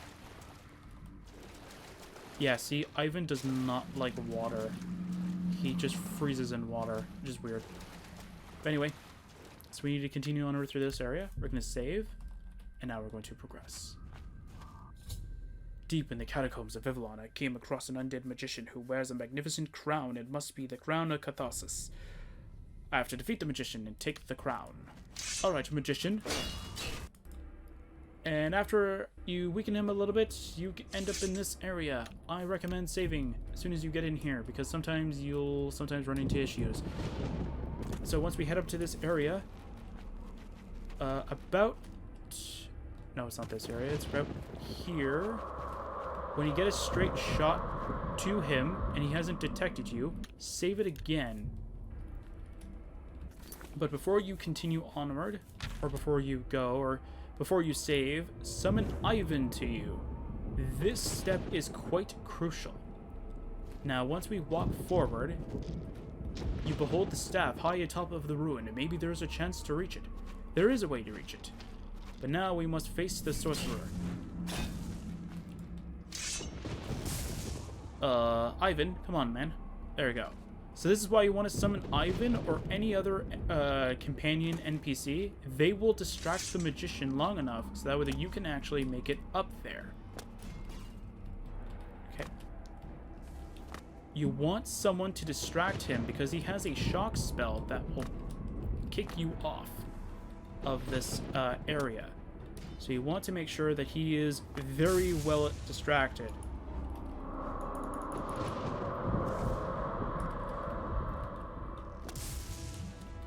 And once you do, you want to activate the staff. There's actually a good reason why. I will show you later why you want to do it. You also want to make sure that you do not use a overpowered weapon.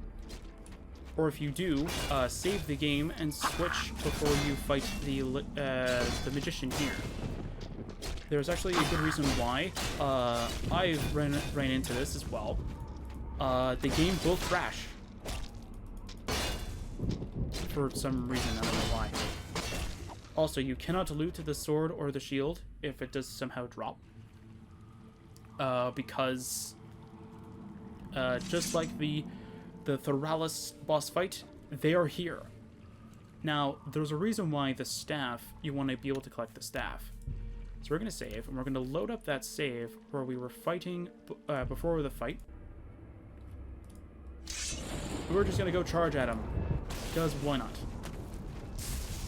Where'd you go? Oh, right there. Okay. That's interesting. Oh, I definitely need to heal that.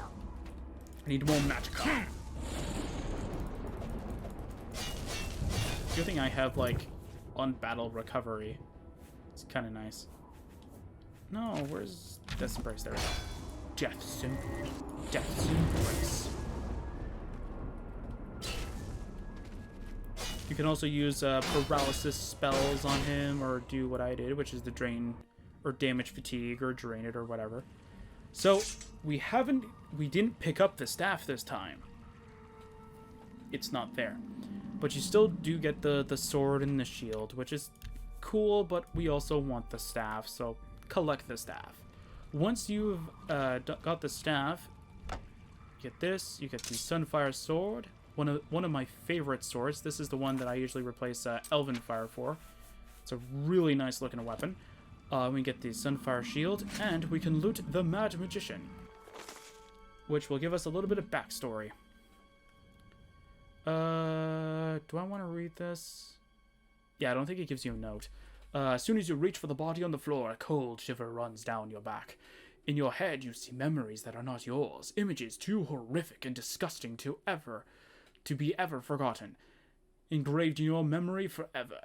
Your days have passed since the earthquake caused the dungeon entries to collapse, and the way out was blocked. You see how the young soldier slowly but surely lapses into madness, probably because of Sheogorath, by starvation and pain, a cruel fate he shares with many of his comrades. Driven by fear, he is drawn down into the darkest vaults and chambers, in search of another way out to the safe valley.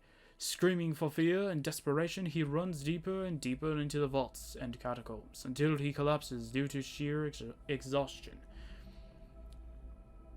As soon as he awakened, he beholds the greenish glow that seems to come from a stony, ornate chest, only a few yards ahead of him. Suspicious but curious, and with the lust of his strength, he drags himself to the ancient moss-covered chest and opens it.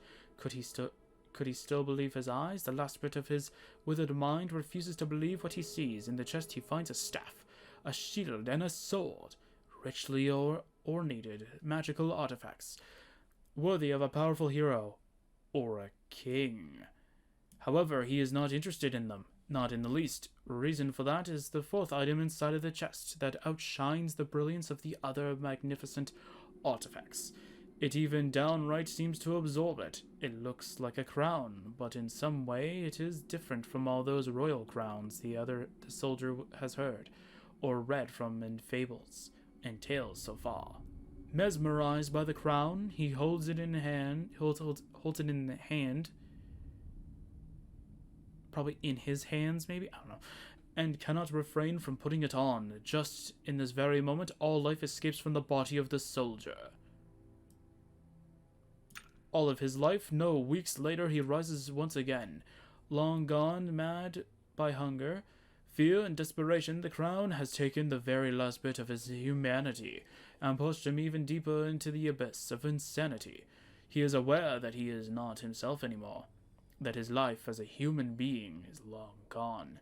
Now that his disfigured body is half rotten and gnawed off by the worms already, calm and quiet, he is strolling through the halls that once have accommodated the proudest soldiers and paladins of the Empire, but now are just the eternal home of the dead. Decaying cadavers. One single rotten tear slowly is running down his decaying cheek. However, he does not take notice of his new powers. It was only when the partially skeletonized body of the former good friend stands up after his touch, he realizes which power, which damnation, has been granted to him.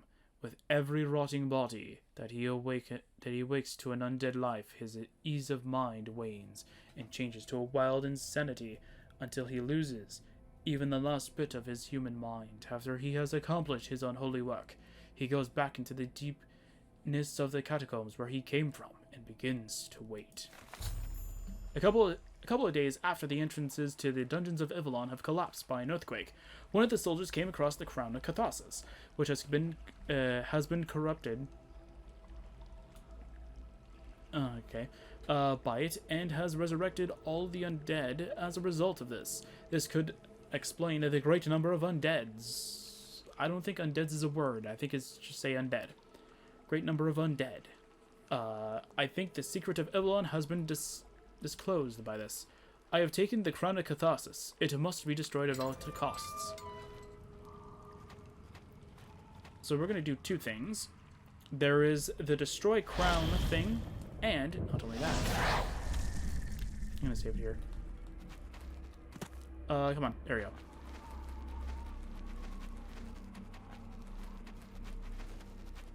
Is it the same thing? Oh, cannot wait in this location. No. Okay, fine. Alright, so there's two different things we can do. We can... Oh. Truly a mystic place, daunting and threatening, but still wonderful in a bizarre way. The mighty structure of magic even is able to destroy the crown of Catharsis. You would just have to put it on the stony altar to banish the danger coming from it once and for all. But why should you do that? After all, with the aid of the crown, you might become more powerful than ever before. No, it would be wrong. The crown has to be destroyed here and now. It is one of the mightiest artifacts at all. I think it meant... Oh, that might be of all, but it looks like an A instead of an O. I don't know. Who would ever have the right to bear it? A puny soldier full of panic? No. Marcus Cordonia, an old, sick fool? Certainly not. But what about you? You are indisputably one of the mightiest persons who stroll over this continent. Yes, this privilege should be granted to you alone. Your understanding is great. Your willpower strong enough to control the power of the crown. It shouldn't be. You have to put an end to this. Take possession of the crown to make use of it and become one with it. Throw your ridiculous virtues to the wind and do not continue to hold on to the puny ideals of the people of your kind. Wear the crown with pride and fulfill your destiny. I'm going to fulfill my destiny. I'm going to destroy the crown. Nice. I have destroyed the crown of Catharsis. The crown of Catharsis has been destroyed. Thereby, the centuries-old danger finally is in the past. You have done great deeds. You will be rewarded when time has come. This is actually something that is actually going to be really good for us. So with this, we will actually get a reward. We have a chance of getting 1 of 3 items. I will be showing all 3, don't worry. So that should be fine. Yeah, so once you do that, you can enter here, you can go down here. Where's the escape route? Did I go the wrong way? Is it up the stairs here?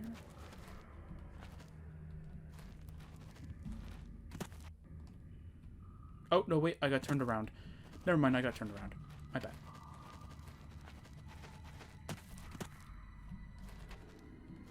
No, okay, so this is the gate, and I think there's a lever over here. There we go. We're gonna head down now. You don't have to worry about water, because we have a passive water breathing skill, because breathing apparatus is now a constant passive for the armor. And once that is done, we'll be able to enter outside, where we will see this wonderful statue, which we will save before it. And once we do that, you have done good indeed. It says I'm dead though, in dead, but it's fine. Therefore, I would like to thank you. Please choose your reward. We either get a chance between a hammer, a bow, or a spell tome. The hammer. That's pretty cool now, isn't it? I'm gonna wait till daytime.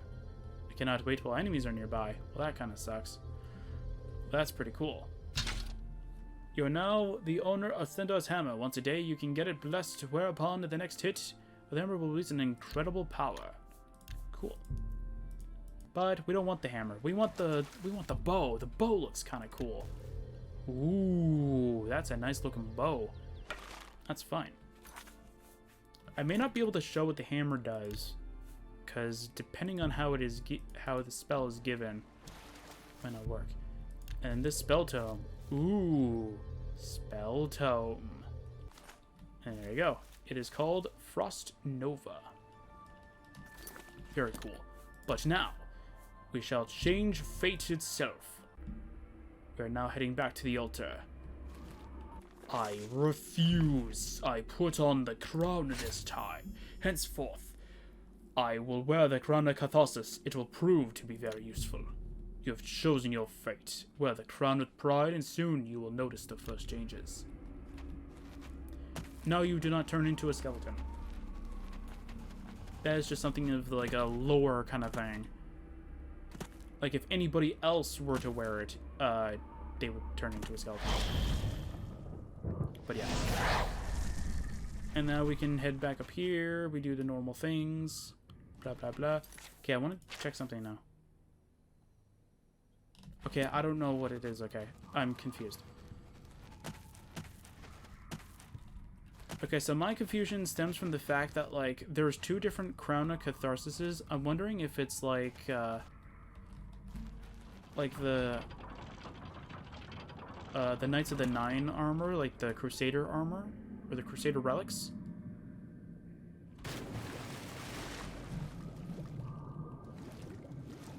Where, if you don't know, the Crusader relics change their armor type when you first get them, based upon your skill. So yeah. Also, when you take the Crown of Catharsis or the Xilestar, or you choose to keep the crown or destroy it, you get a bonus level of fame or infamy, depending on what you choose. If you keep the crown, you get 15 infamy. I think if you destroy the crown, you get 15 fame. And when you collect the gift from Xilestar, you get even more fame from it. Actually, we can find that out. So 247 is this one. So what is this one at? Yeah, you get 15 fame, and I think if you collect an item, I think it's... No, you don't get more fame. Okay. That's interesting, okay. It's fine. Alright, so now that we're done with all that, we're going to head to the Knights of the Nine Castle. We're going to head to the Lord's Tower. We're going to sell everything but 2 of each and every weapon. You can wait here. We're going to keep 2 of each weapon. There's actually a good reason for this. I'm going to say the reason, so though both I and you guys know. Because knowing my luck, I'm going to end up forgetting it anyway. The reason why I'm going to keep 2 of every weapon is because of the fact that I can enchant it through the statue of Xilestar in Ivellon itself. There are few weapons that are excluded from the normal sort of like, I don't want to say branch, but same idea though. Like, you can't enchant some of the weapons, but you can enchant some other ones. Most of the weapons that do not have a special name, I want to say special name because it's like it's an extra sort of added words kind of thing to it, cannot actually be used to enchant, or they cannot be enchanted or be re-enchanted. So I'm going to show off each and every item. Should be pretty cool. And I'll take a look at all the books and stuff like that, and then we'll take a look at what this actually does. It's pretty cool. I think I have every weapon now, right? Yes. Okay. We're gonna go repair everything. Then I'm gonna go God mode, and I'm gonna go throw it all in that chest.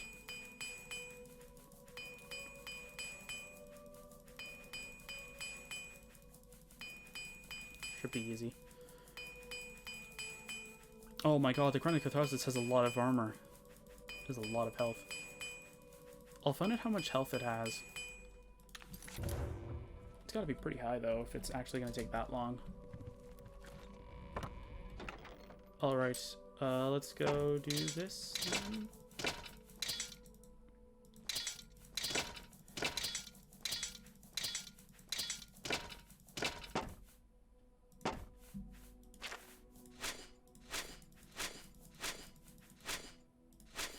So none of the enchanted items are actually at their full capacity, but that's fine. That's not that big of a deal. Also, the Potion of Jump Toe is really useful for that whole mage fight, so you can actually jump up the to the top area and jump around and do whatever. You could also get a bunch of extra gold through the ectoplasm and bone meal that you collect. I'm not going to be selling those because that's an extra variable that I have to deal with. Also, these ancient coins sell for a lot of gold too. And so does the spell tome, but I don't think you can... Well, I know you can sell it, but I don't know if you can actually... I don't know if it actually works the same way that I think it should, where it's like you can activate it, get the spell, and then you can sell it afterward like a normal spell tome. I think it removes itself after the fact. So just in case it's one of those, I'd rather not get the value of that added to it.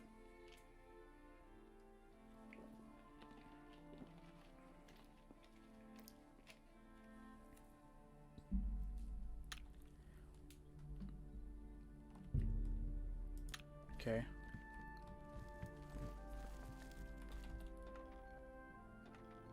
Okay. My pleasure, really. Come on. Come on, buddy.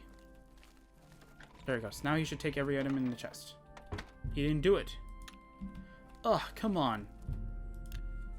Take everything in the chest already.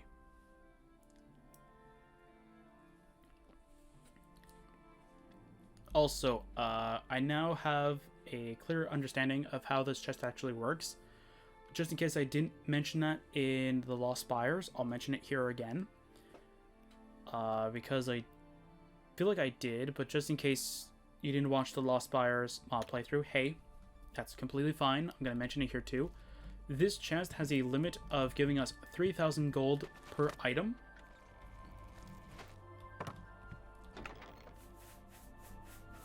Although he is not picking it up for whatever reason. Like he should be. Okay, I'm going to wait another 24 hours. If not, I'm going to do the calculations myself. Either that or all the item, or it has the broken stacks, and so that's why it's not working. Come on, it should be easy. It's not a lot of stuff, right?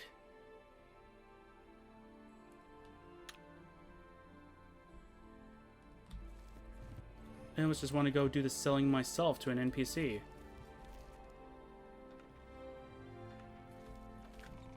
There we go. Alright. Oh, fine. I'm gonna break the stacks then.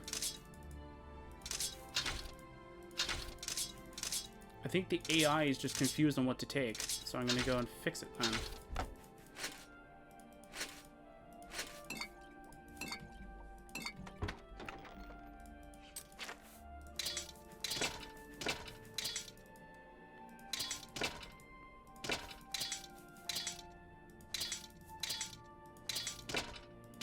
There we go.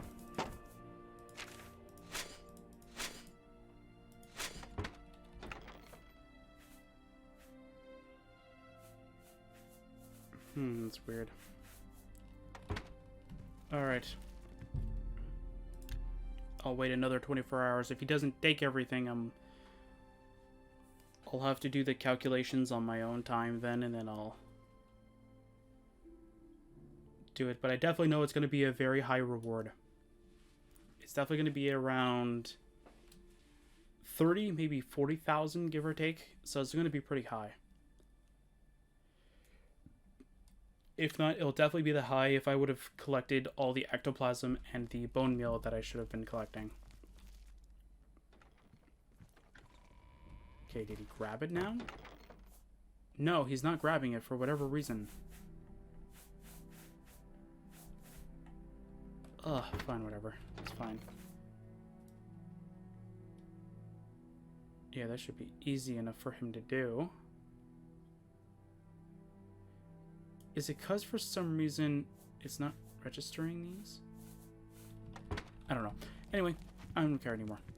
Alright, so let's go take a look at every item that we have collected. First of all, I'm going to be giving myself a couple of items. Actually, I should go back to Ivellon for this.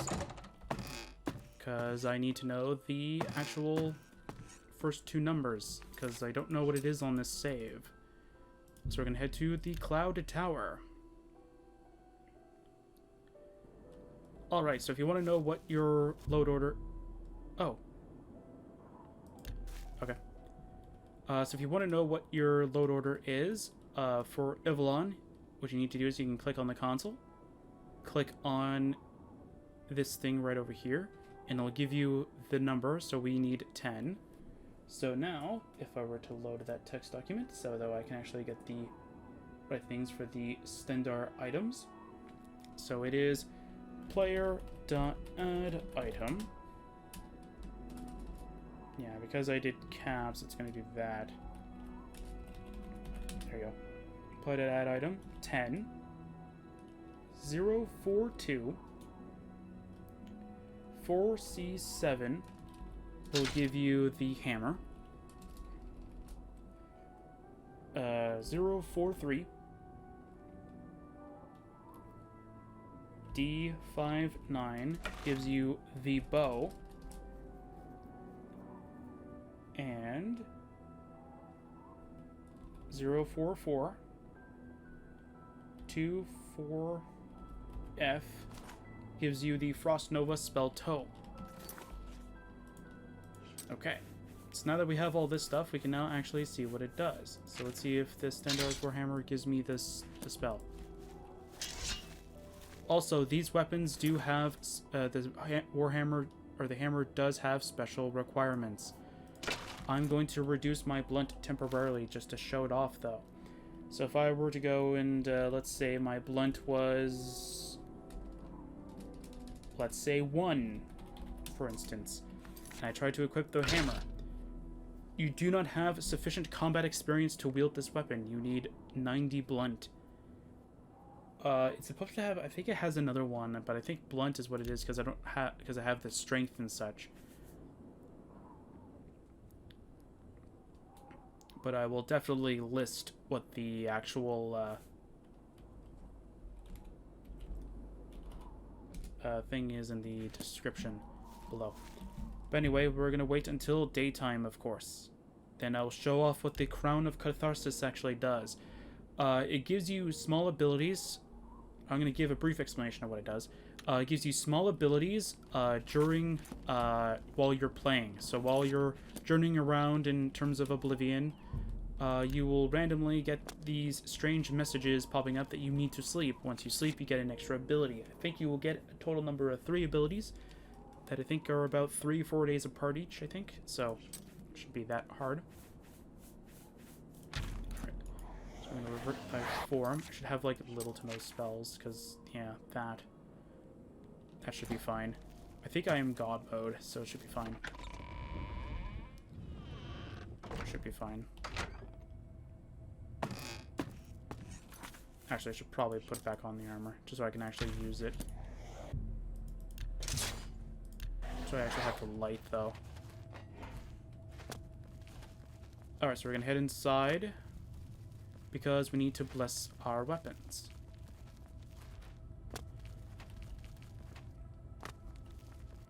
Alright, so in the description of this video, you're going to find a list of all of the console commands for each and every one of these items. So though, in case you're missing any items, or in case you want to have all of them, be my guest. The only thing is that I'm not going to have it for every item. I'm not, because that just doesn't make any sense to me. But for each and every one of the Ivellon items to be fully be done, you need to have probably a decent number of ancient coins. Unfortunately, I can never find out the actual amount. I think it's around 400, but I can never get close to that amount. So yeah. So we need 1, 2, 3, 4, 5, 6, 7, 8, 9, 10. So we need 10. So you need 1,000 to fully do everything. Now, if you want to know the console command for the ancient coins, it is 014273, and I'll just give myself 1,000 of them. Alright. So in order to do that, we need to now store in one of the Ivellon weapons. So let's go store in the Bastard Sword, and we're going to throw in 100 ancient coins.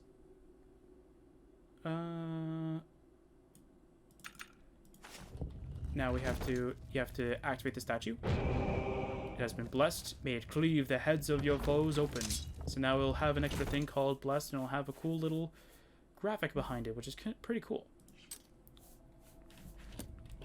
Now the next weapon that we need is the bearded axe.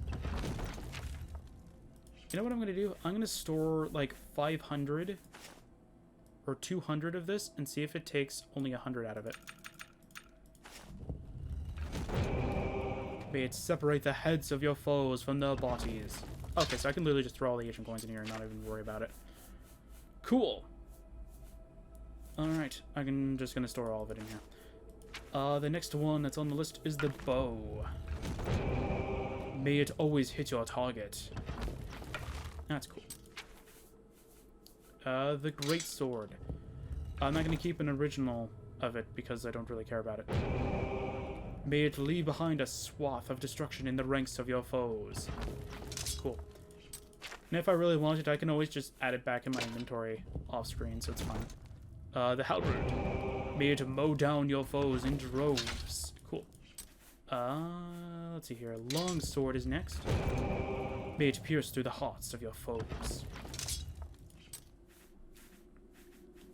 Mace. May it tear your foes in pieces. Is the mace the last one? Nope.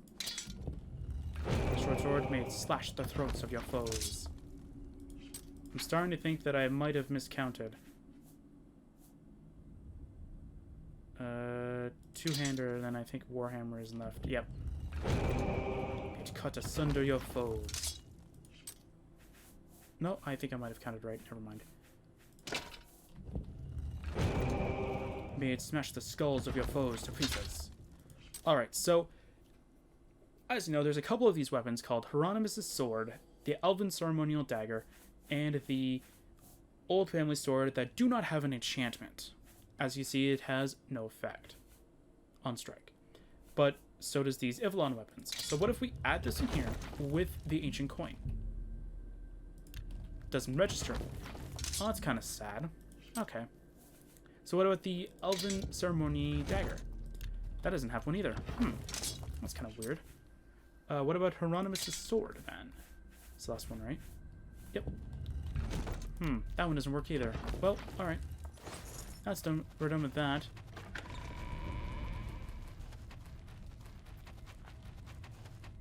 Now we can leave. We're going to test it out in several locations.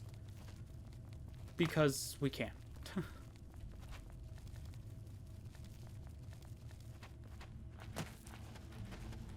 We're going to test it in a few kind of normal locations that I usually use in order to test out new items and such. Especially their level of power in terms of the vanilla game. So we're going to head to one of my favorite locations called Fort Strand. I'm hoping the enemies have reset here. They might not have. Alright, they have. Alright, so let's go test out the Bastard Sword. Now, of course, this weapon has a cool effect where you can hold it as a two-hander normally, or if your strength is high enough, it can be used as a one-hander. We're going to use it as a one-hander. So it has a damage level of 30. I'm actually curious about something.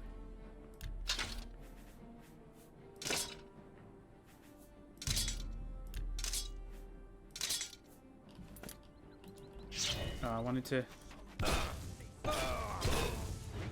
Is it doing any damage?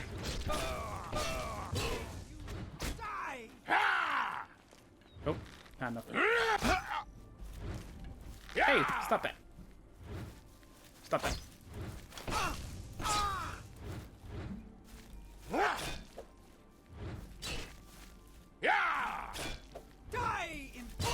Oh, of course. Alright, there you go. I think all of them have the same effect, though. Alright, so we can also change this between, like, one-handed and two-handed. Of course, one-handed requires a certain level of strength, whereas other ones... That one's not doing it either way. It's weird. But yeah, both the one-hander and the two-hander both have, like, different attack levels, which is interesting. It's not letting me switch, which is interesting because it should. Maybe these ones have locked. I don't know. And then the bow, of course, which is a little bit different. So let's go use the bow. Does the bow have a different... No, it's just the glow of it. Okay. So the Ivellon bow. Hello? I need to equip arrows. Who's there? Aww. There you go, buddy. Very cool.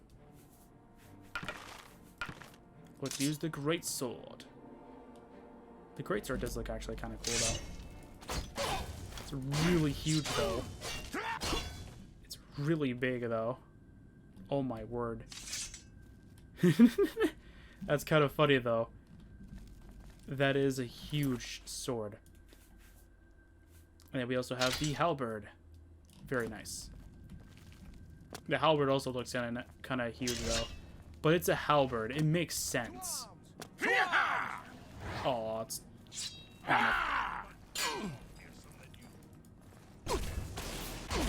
There you go. Alright, I'll switch weapons. Alright, so let's go take a look at what the Ivellon longsword looks like. Get the showcase this stuff, which looks kind of cool. Alright, let's show off the the Ivellon mace. Looks kind of cool. I mean, you're mostly just looking at like a pole. Can I see the top of it? There you go. Do your worst. No, I'm not going to do my worst, because you know what? I'm going to do my best to defeat you. Aha! And then we also got a short sword. This should be easy to do. Oh. What did the fire damage? Was it this? Did the short sword do fire damage? Wait. That's weird.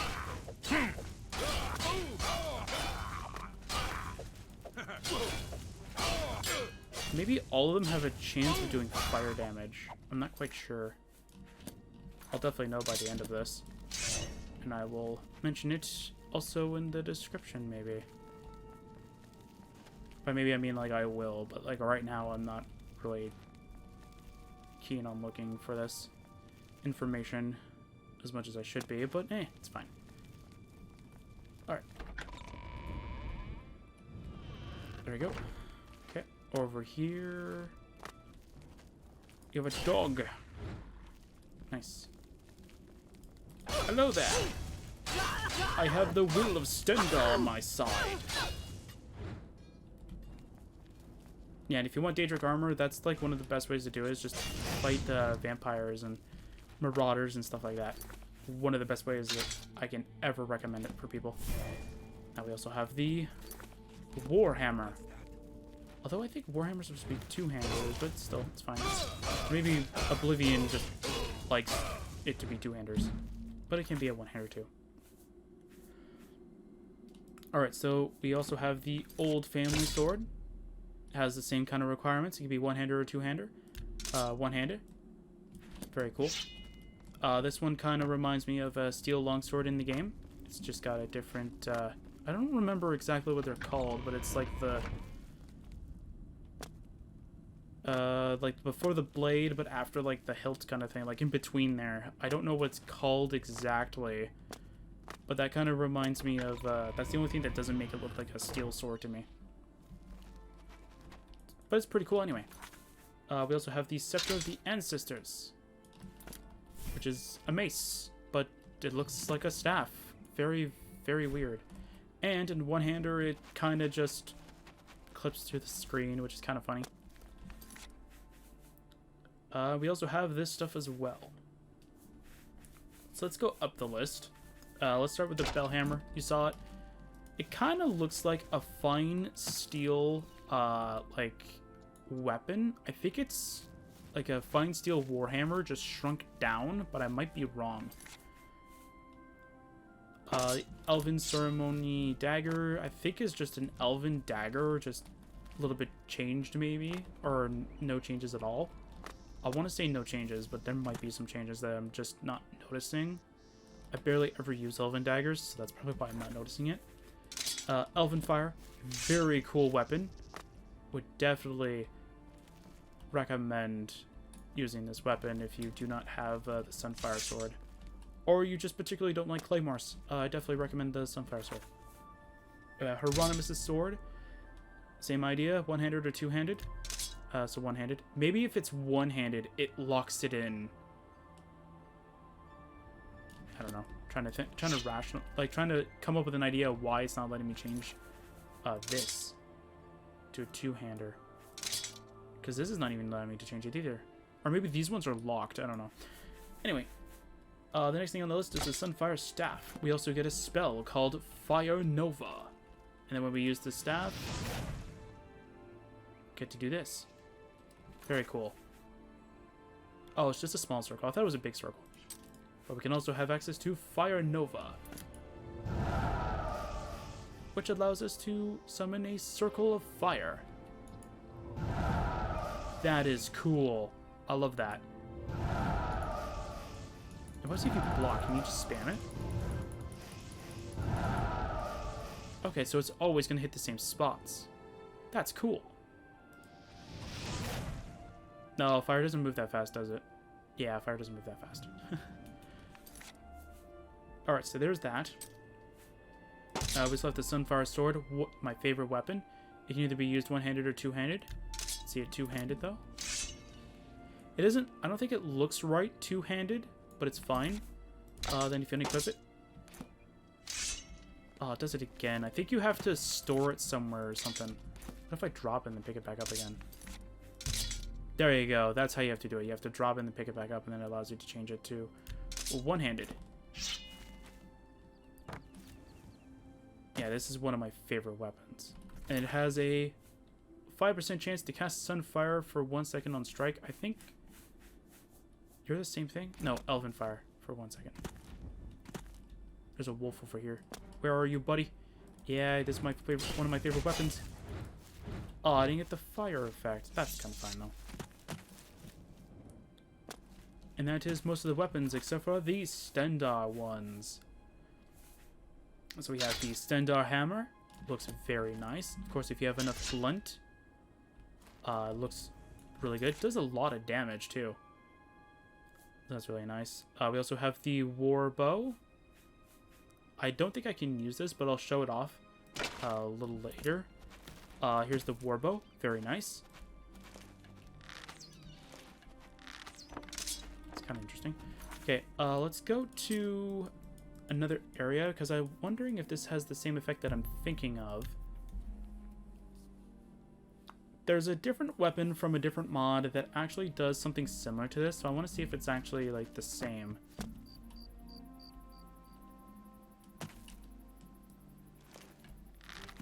Hey there, buddy. It might not work on big guys, though. Either that or the marksman paralysis thing just ruins it.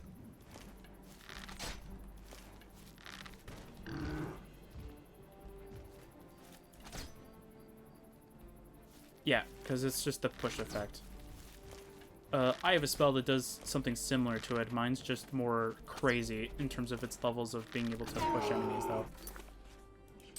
Which is kind of cool. I'll use the hammer. I'll see if it can register or something like that.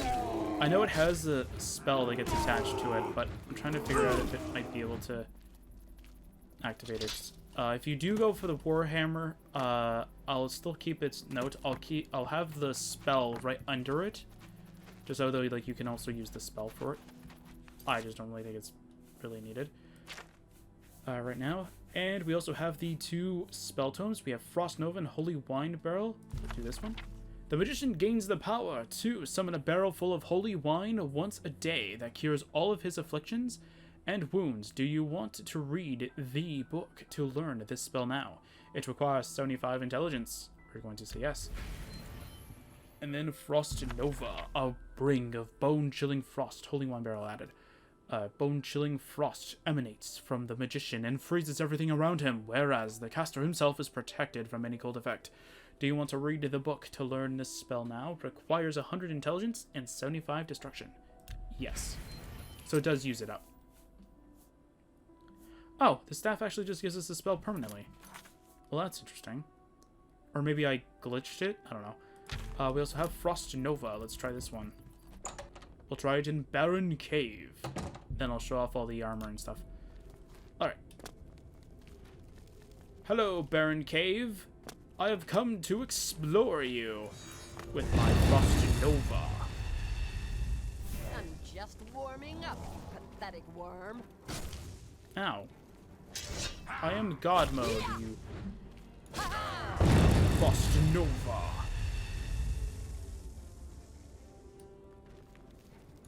Frost Nova. Frost Nova. Frost Nova again. Fire Nova. Oh. Oh, without the Sunfire Staff, this spell fails. Okay, so you need this staff to be equipped for it. Okay. Then you should make it so that when the staff is not equipped, it removes the spell. But anyway, that's fine. That's pretty cool. And then the Holy Wine Barrel. Oh no, I've been injured. I love this. And then when you click it, you get fully healed. And that's it. And then that's every weapon and all of the spells so far. Other than the hammer being at full power, but I can show that a little later. Alright. so now we're going to show off the armor and the apparel from the mod itself as well. I'm going to go to Anvil, though.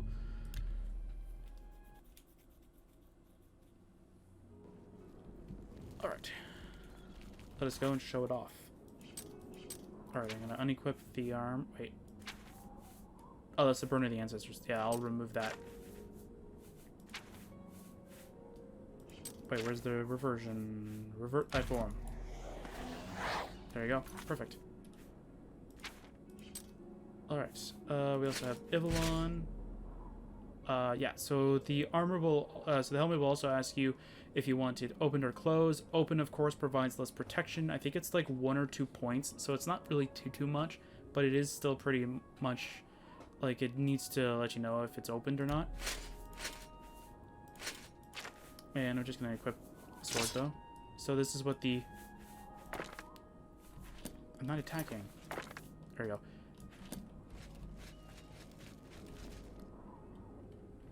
Alright, this is what the armor looks like when you are not, of course, when you are just walking around, pretty much. It's actually a really cool looking armor. And not only that, the shield actually does look really nice. Especially in first person as well. It looks very nice. As you'll see, like, it looks actually pretty nice. Like, the wood texture looks awesome. And of course, if you take off the helmet and put it back on, it does, like, it asks you again. And this is what it looks like, this is what it looks like closed. Just looks like a normal, like, knight helmet kind of thing, which does still look pretty cool. Alright, so you can also change the shield so that it's rusted. It's mostly just the metal parts that are rusted. It's not like anything else is... Like, if the wood appeared like a little bit rotten, that would have been cool, but it's fine. We also have the Sunfire Shield, which looks very nice. It's clipping a little bit, but that's fine. Looks really nice. Grants us Fire Shield, which means that we gain extra armor, plus we also gain some resistance to fire itself as well, which is really good. We also have the Blade Barrier Shield that we got from Hieronymus, which does actually remind me a lot of the Charge of the Blooded from Skyrim, which is really good. Which I'd actually like the look of that shield a little bit. It looked really good, and this one just makes it... This one also just looks really, really nice with it. The other thing is that it provides reflect damage of 10%, which even if it's at like even if it was 5%, that's still really good. 5% is a lot of reflection for anything, so that's good. And of course, the final thing is the Crown of Catharsis, which does actually look really, really nice. I really love the look of it. It looks really, really good. Alright, so we're going to save it here. We're going to go load up towards that statue. We're going to go accept the hammer, and we're going to go and see what it's all about. Hammer. There we go. So we get the Power of the Ancestors, I think? Hammer Blessing. I'm going to go to Baron Cave. Wait, so I can't wait because enemies are nearby, but yet I can do that. I don't understand this game anymore. But anyway, it's fine. So we got Stendar's Warhammer. We also have the Hammer Blessing. Stendar has blessed your hammer. Alright.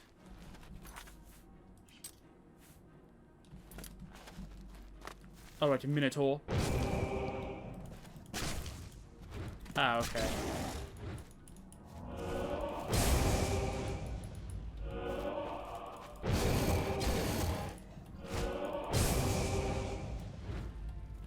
Okay, so it just does a bunch of shock damage. That's not... I don't know. I don't know how I feel about that. I mean, like, it's a good effect, but...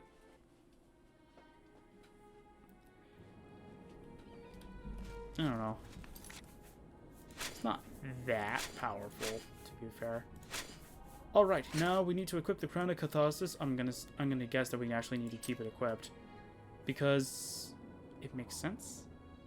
Ancestral Power. Oh, that's what's it called?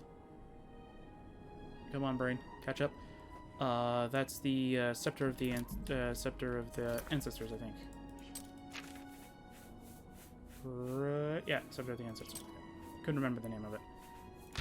Go into the storage, travel chest.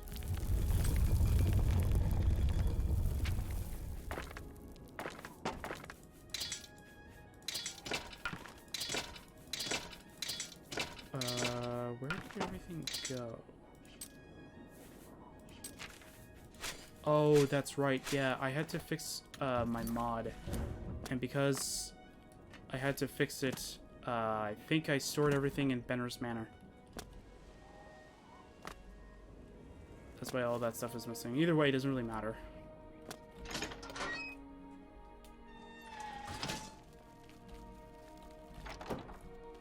Just want to try and see if I can find it. There you go. That's where all the stuff is. Alright, so since we have used the Crown of Catharsis, or we've accepted it, we get this first effect. You had a dream. You saw a noble, mighty knight in shining armor. He stood there as solid as a rock, upright, steadfast, and strong, the perfect symbol of righteousness and goodness. But he was not alone. A bony claw cut through his body before he turned around. Accompanied by a horrible, jarring sound, it tore up his armor and viscera.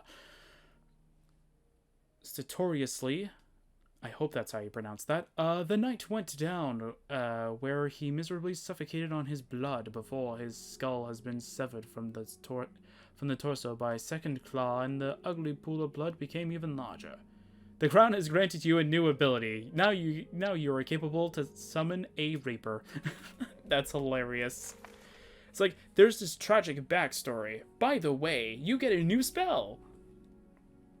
It's like, thank you? Let's do the timescale thing again. I hope that this actually does work. I'll go outside, so in case it has to be, like, in the overworld for it.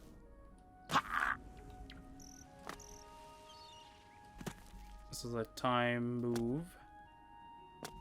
Quickly. Oh, that didn't sound too good. Yes? The sound disappeared, so I thought it actually broke.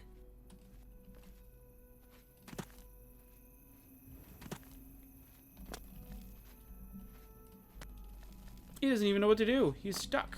Greetings to you. Come on, Crown.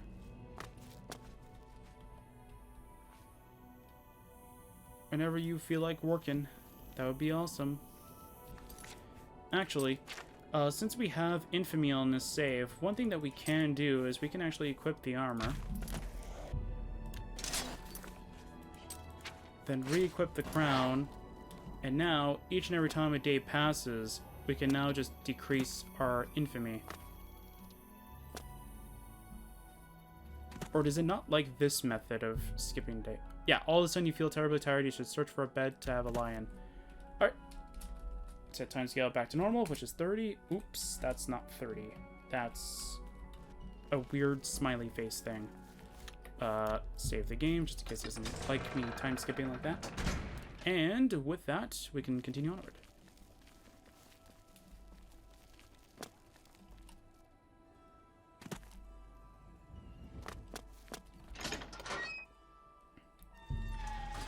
I'll have to double check the walkthrough and see if I'm actually right. I think it only gives you like 2 or 3 abilities. You had a dream. The deformed body of a slaughtered knight that lay on the ground in front of you, corpse devourer, still has been warm. Minor by comparison, to be sure, but still enfeebling and painful. Your own wounds have been... Your own hands have been, which you have suffered from the last battle. You couldn't help but to dig your teeth into the dead flesh of the knight. Like a wild beast, you ripped one piece after another from his bones and gulped it down. At the completion of your work, the only remains, other than the large amount of blood, have been a dirty skeleton and the demolished stained armor. Fully satisfied, you found all of your wounds have been closed and recovered your strength.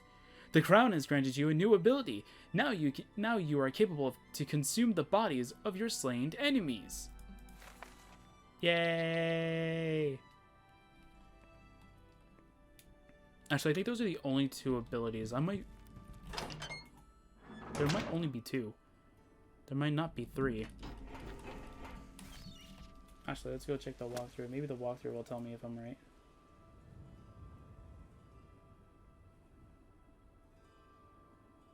Okay, give me 1 second. There you go. Now I can continue onward. Let's see here.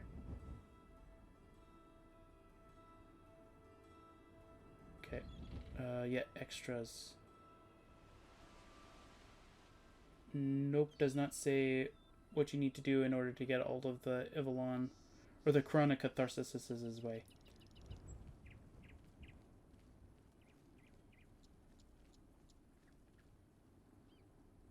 Yeah, it does not say anything.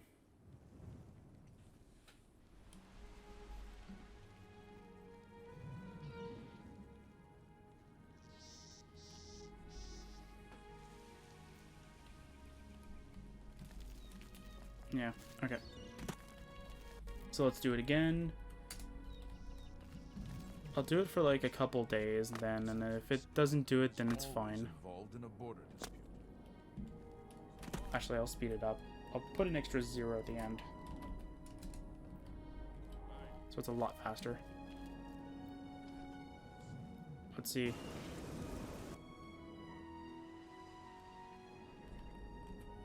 Let's go back to normal.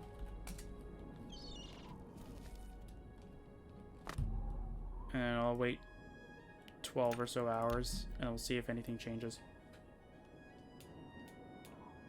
I don't think so. I think it's only 2 abilities. So let's go and see them. But I'll save beforehand. Yeah, so I'll save right now. Let's go take a look at those abilities right now. So we are able to now summon a Reaper. Ooh, looks kind of cool.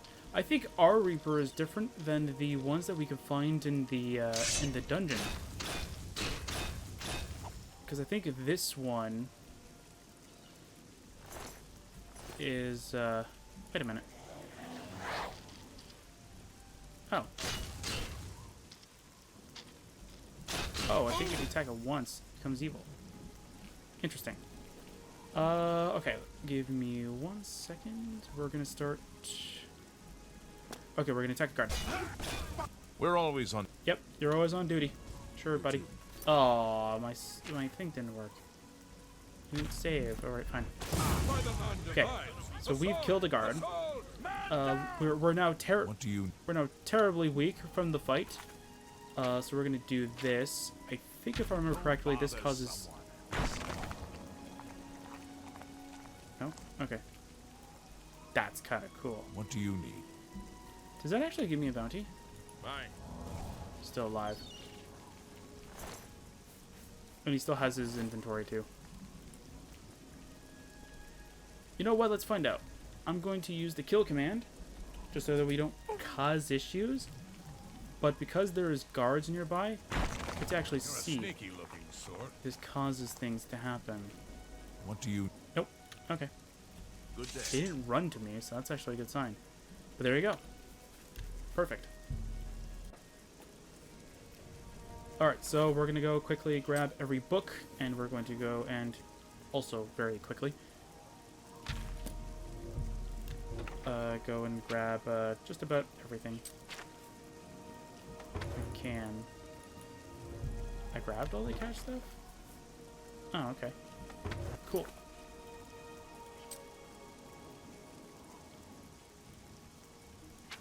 Alright, so here's the ancient scroll, so in case you want to read it. Yourself, and you didn't want to hear me do it, there you go. Here's the logbook. There you go, I actually want to read this though. 3 new prisoners arrived, 2 alleged murderers, 1 heretic. We will lock up the heretic and use him for experiments later on. Apparently, the cook accidentally has mixed toxic ingredients into the meals. He and another 4 men died. I had the bodies burnt in the courtyard, and I have requested replacements. One of the last still standing aliens, a former battle mage, was able to get free. He has killed one guard and has injured several others during his attempt to escape. After he has been captured again, his tongue and both of his arms have been cut off. As a punishment, in this way he cannot cause any more damage. He died not until hours later. It is truly impressive how much power there is in some of the prisoners even today. Priest Janus behaves strange. He does not seem to be in his right mind. In his madness, Janus has attacked a soldier. Fortunately, he has hurt just himself. He seems to be obsessed. I will have that checked. After 1 hour under torture, Janus confessed to be possessed by Marin's Dagon himself. I have issued the order to behead him and to burn his body. One of our men has been found dead in the lower catacombs. I have issued the order to go into this matter. Another 2 men have vanished in the catacombs. There is something odd down there. The pages have been removed.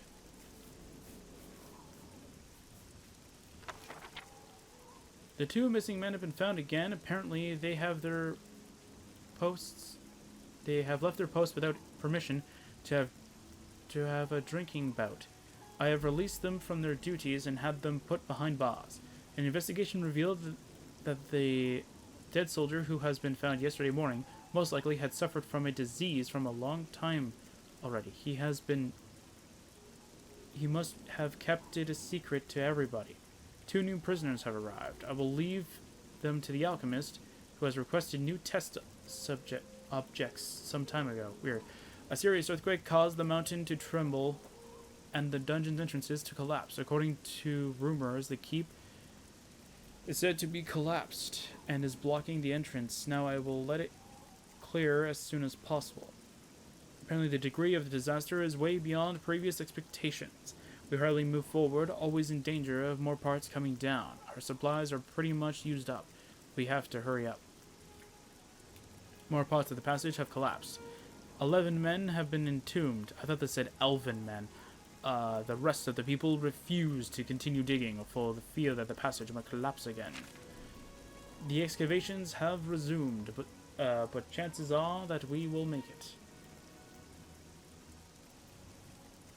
Chances are bad, probably, that we will make it.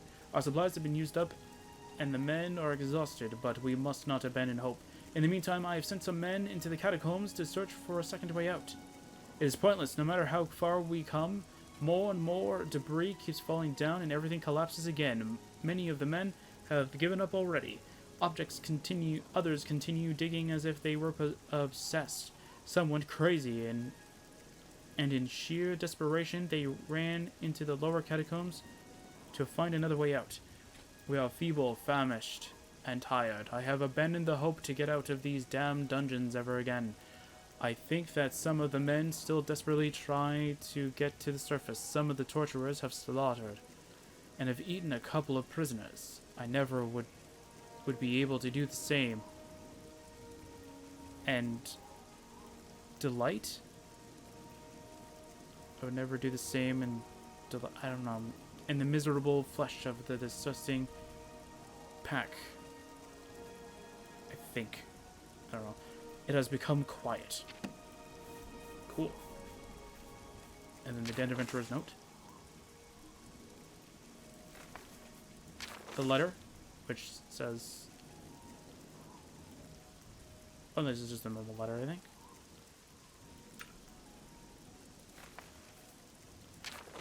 Oh, no, wait. Now both of them have a weight. Oh, okay. Can I get that one? There you go. Sort of. Can I get it? No, I can't really get it in good view. Okay. There you go. And there's the rest of it. Alright. Marcus Scribonia.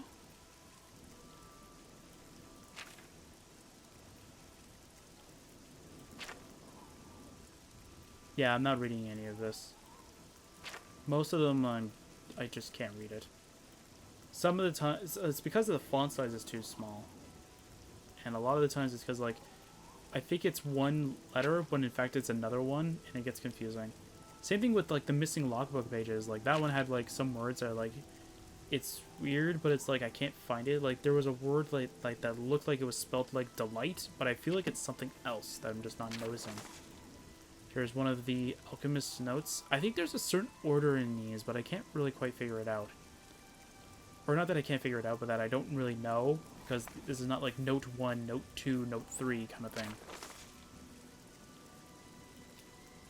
There you go. And there you go.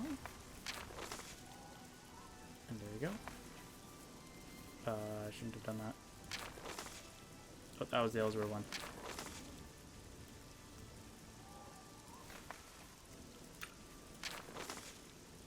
There you go. Gonna go slowly though, so I don't actually skip it.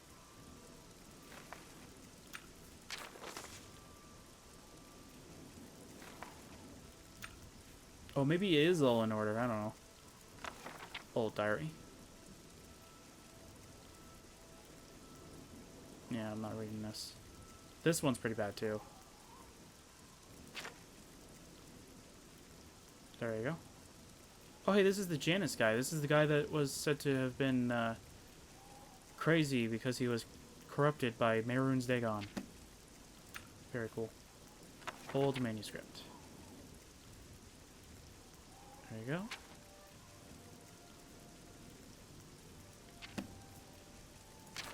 And the poem. Silently he stands, the god of steel, watching those who embrace the death. He needs no drink, he needs no meal, guarding the pests with bated breath, maybe, or hated breath. See, it's weird because hated breath makes sense to me, but this also looks like a bee to me, so it's weird. He doesn't know pain and no ordeal. Tell me, what secret does he bequeath? Who knows? It already shows up to the Ancestors one, right? Oh yeah, this one, yeah. I've already said this one, but just in case you skipped that episode, here it is. There you go. Outtower Chain Hall. There you go. Now we have the Legend of Ivellon.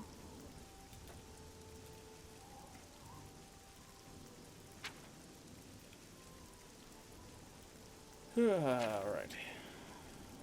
There you go. Now we also have the Undead. See, now this one I can't read. Too small.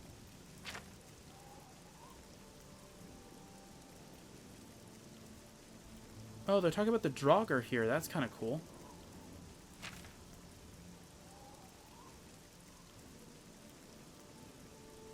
And there you go.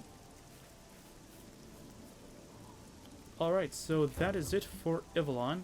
Hopefully you guys enjoyed. I know I did. I definitely enjoyed Ivellon. I love Ivellon. Ivellon's one of my, like, more favorite mods because it's not that it's a... It's not that it's because it's like a short mod or anything like that. It's because like it's got a lot of content in such a small sort of like body, if you kind of like word it kind of weirdly like that. It's a nice mod. I definitely recommend playing this one. It's one of the best mods that I've actually seen in general. I already have known of the last mod, so... Or the next mod, so that's not a problem. But I will mention this now, and I'll mention this when that mod comes out too, or when I'm doing that mod as well. But just so that way though you guys are well aware ahead of time kind of thing. When the next mod comes around, that will be it with mods that I will be keeping.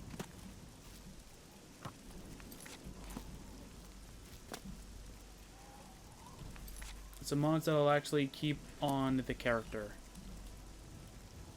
And there's actually a good reason why I'm doing it this way as well.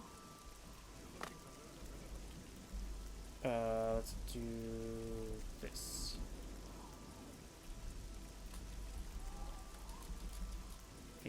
I think it broke my speed. So let's see, did it... There we go, it's fine. Now I just need to do the Power of the Ancients thing. Alright, so in the description of this video, you'll find the how to remove the, what is it, Curse of the Ancients? The Burden of the Ancestors. You'll find how to remove the Burden of the Ancestors in the description. In the complete video, so if you want to watch all of these episodes all in one video, watch the complete. The complete in the description, you will find every piece of information that will be added extra to each and everything. So you'll hear me say, like, look in description 3 times for different things. But in the complete, it's all under there. So don't worry. Just look at the description and you will find all those extra stuff. So, yeah. Alright, everybody. I'm sorry for this being randomly tacked on. I apologize for that. But this is how it's going to be for now on, though, is that I'm going to be doing it this way from now on. Hopefully I can get used to it, so though it's not as bad. But pretty much after we are done any mod playthrough now, we are going to be teleporting to the house. Then we're going to show off like what we've gained through the thing. I also wanted to mention something else as well. So I have the Dungeons of Ivellon 1 done. I forgot something. While I was recording, I forgot about it for a short time. It must have escaped my memory or something like that. But when I use, because I use Vortex for my like mod playthroughs and stuff, like for all my modding needs, I forgot that when I switch profiles, OBSC doesn't recognize it, so it doesn't work. So that's why the guy wouldn't take the items. So I know now why it wasn't working.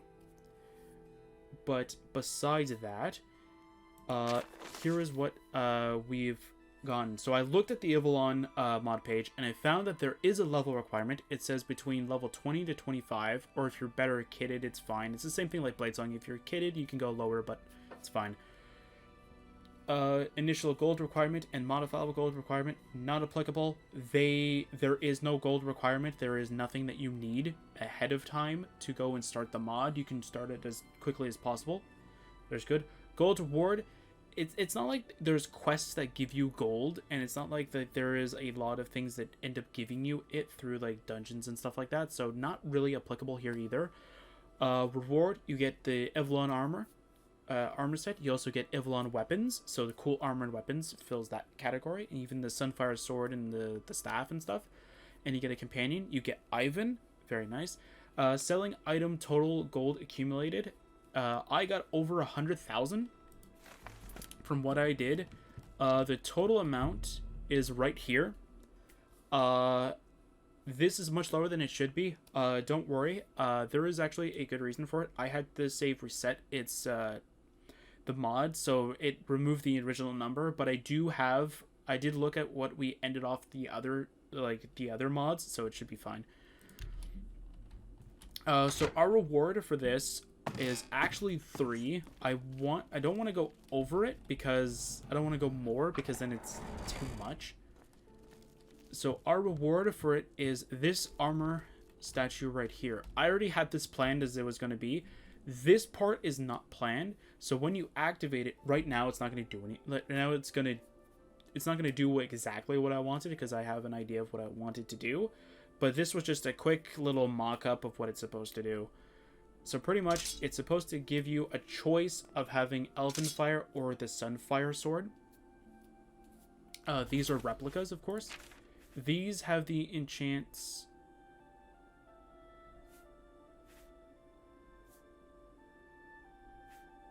Oh, that's interesting. Both of these have the same enchants as or they're both supposed to have it. I guess Elven. Oh, it's probably because I switched it to a two-hander. That's why. These are supposed to have the same enchants as the True Flame, but I'm going to change it so that these both represent what the Ivellon numbers are, except for value. I think the value I'm going to keep it the same, or whatever it wants to decide on that. And same thing with the weight as well. The only other thing, though, is that with these two weapons, I was going to give them their own special unique thing, or try and see how Ivellon did its way of doing it. and giving it sort of my twist on it. I keep trying... there's also a book that I forgot about to show off before we get into it. So let's go back to the Cloud Tower and do it. Also, while I'm getting back there, if you look in the description, you're going to find a web link. Hopefully I can put it in the description. I know I can't put it in the comment, but hopefully I can put it in the description. And with that web link, it'll give you a list of every item that, or every code you need. Now, it is, if I remember how I worded it correctly on that site, it is worded based upon what it is, so an item or a spell. So if it's spell, player.add spell or player.remove spell will work. Or in the case of like items, it's player.add item and stuff like that. I forgot about this book right here to show off as well, so I wanted to mention that it is here. So you can take it. I always choose not to. And even if I do take it, I try to put it back. So yeah, so that's pretty much everything I wanted to mention. From now on, I'm gonna try and do it this way. So I'm still probably gonna go and like still do my normal thing of like I end it normally, but I'm gonna try and like edit it out kind of thing. And I'm gonna try and also for next time, I'm gonna try and remind myself to not end it like that. I'll probably say like, and I'll see you guys for when I do the notes or whatever kind of thing. So yeah, so this is actually finally the final ending of the Dungeons of Ivellon. Hopefully you guys enjoyed. I love this mod. It is one of the ones that I always frequently go towards. So yeah, so I'll see you guys next time for some more Oblivion mod playthroughs.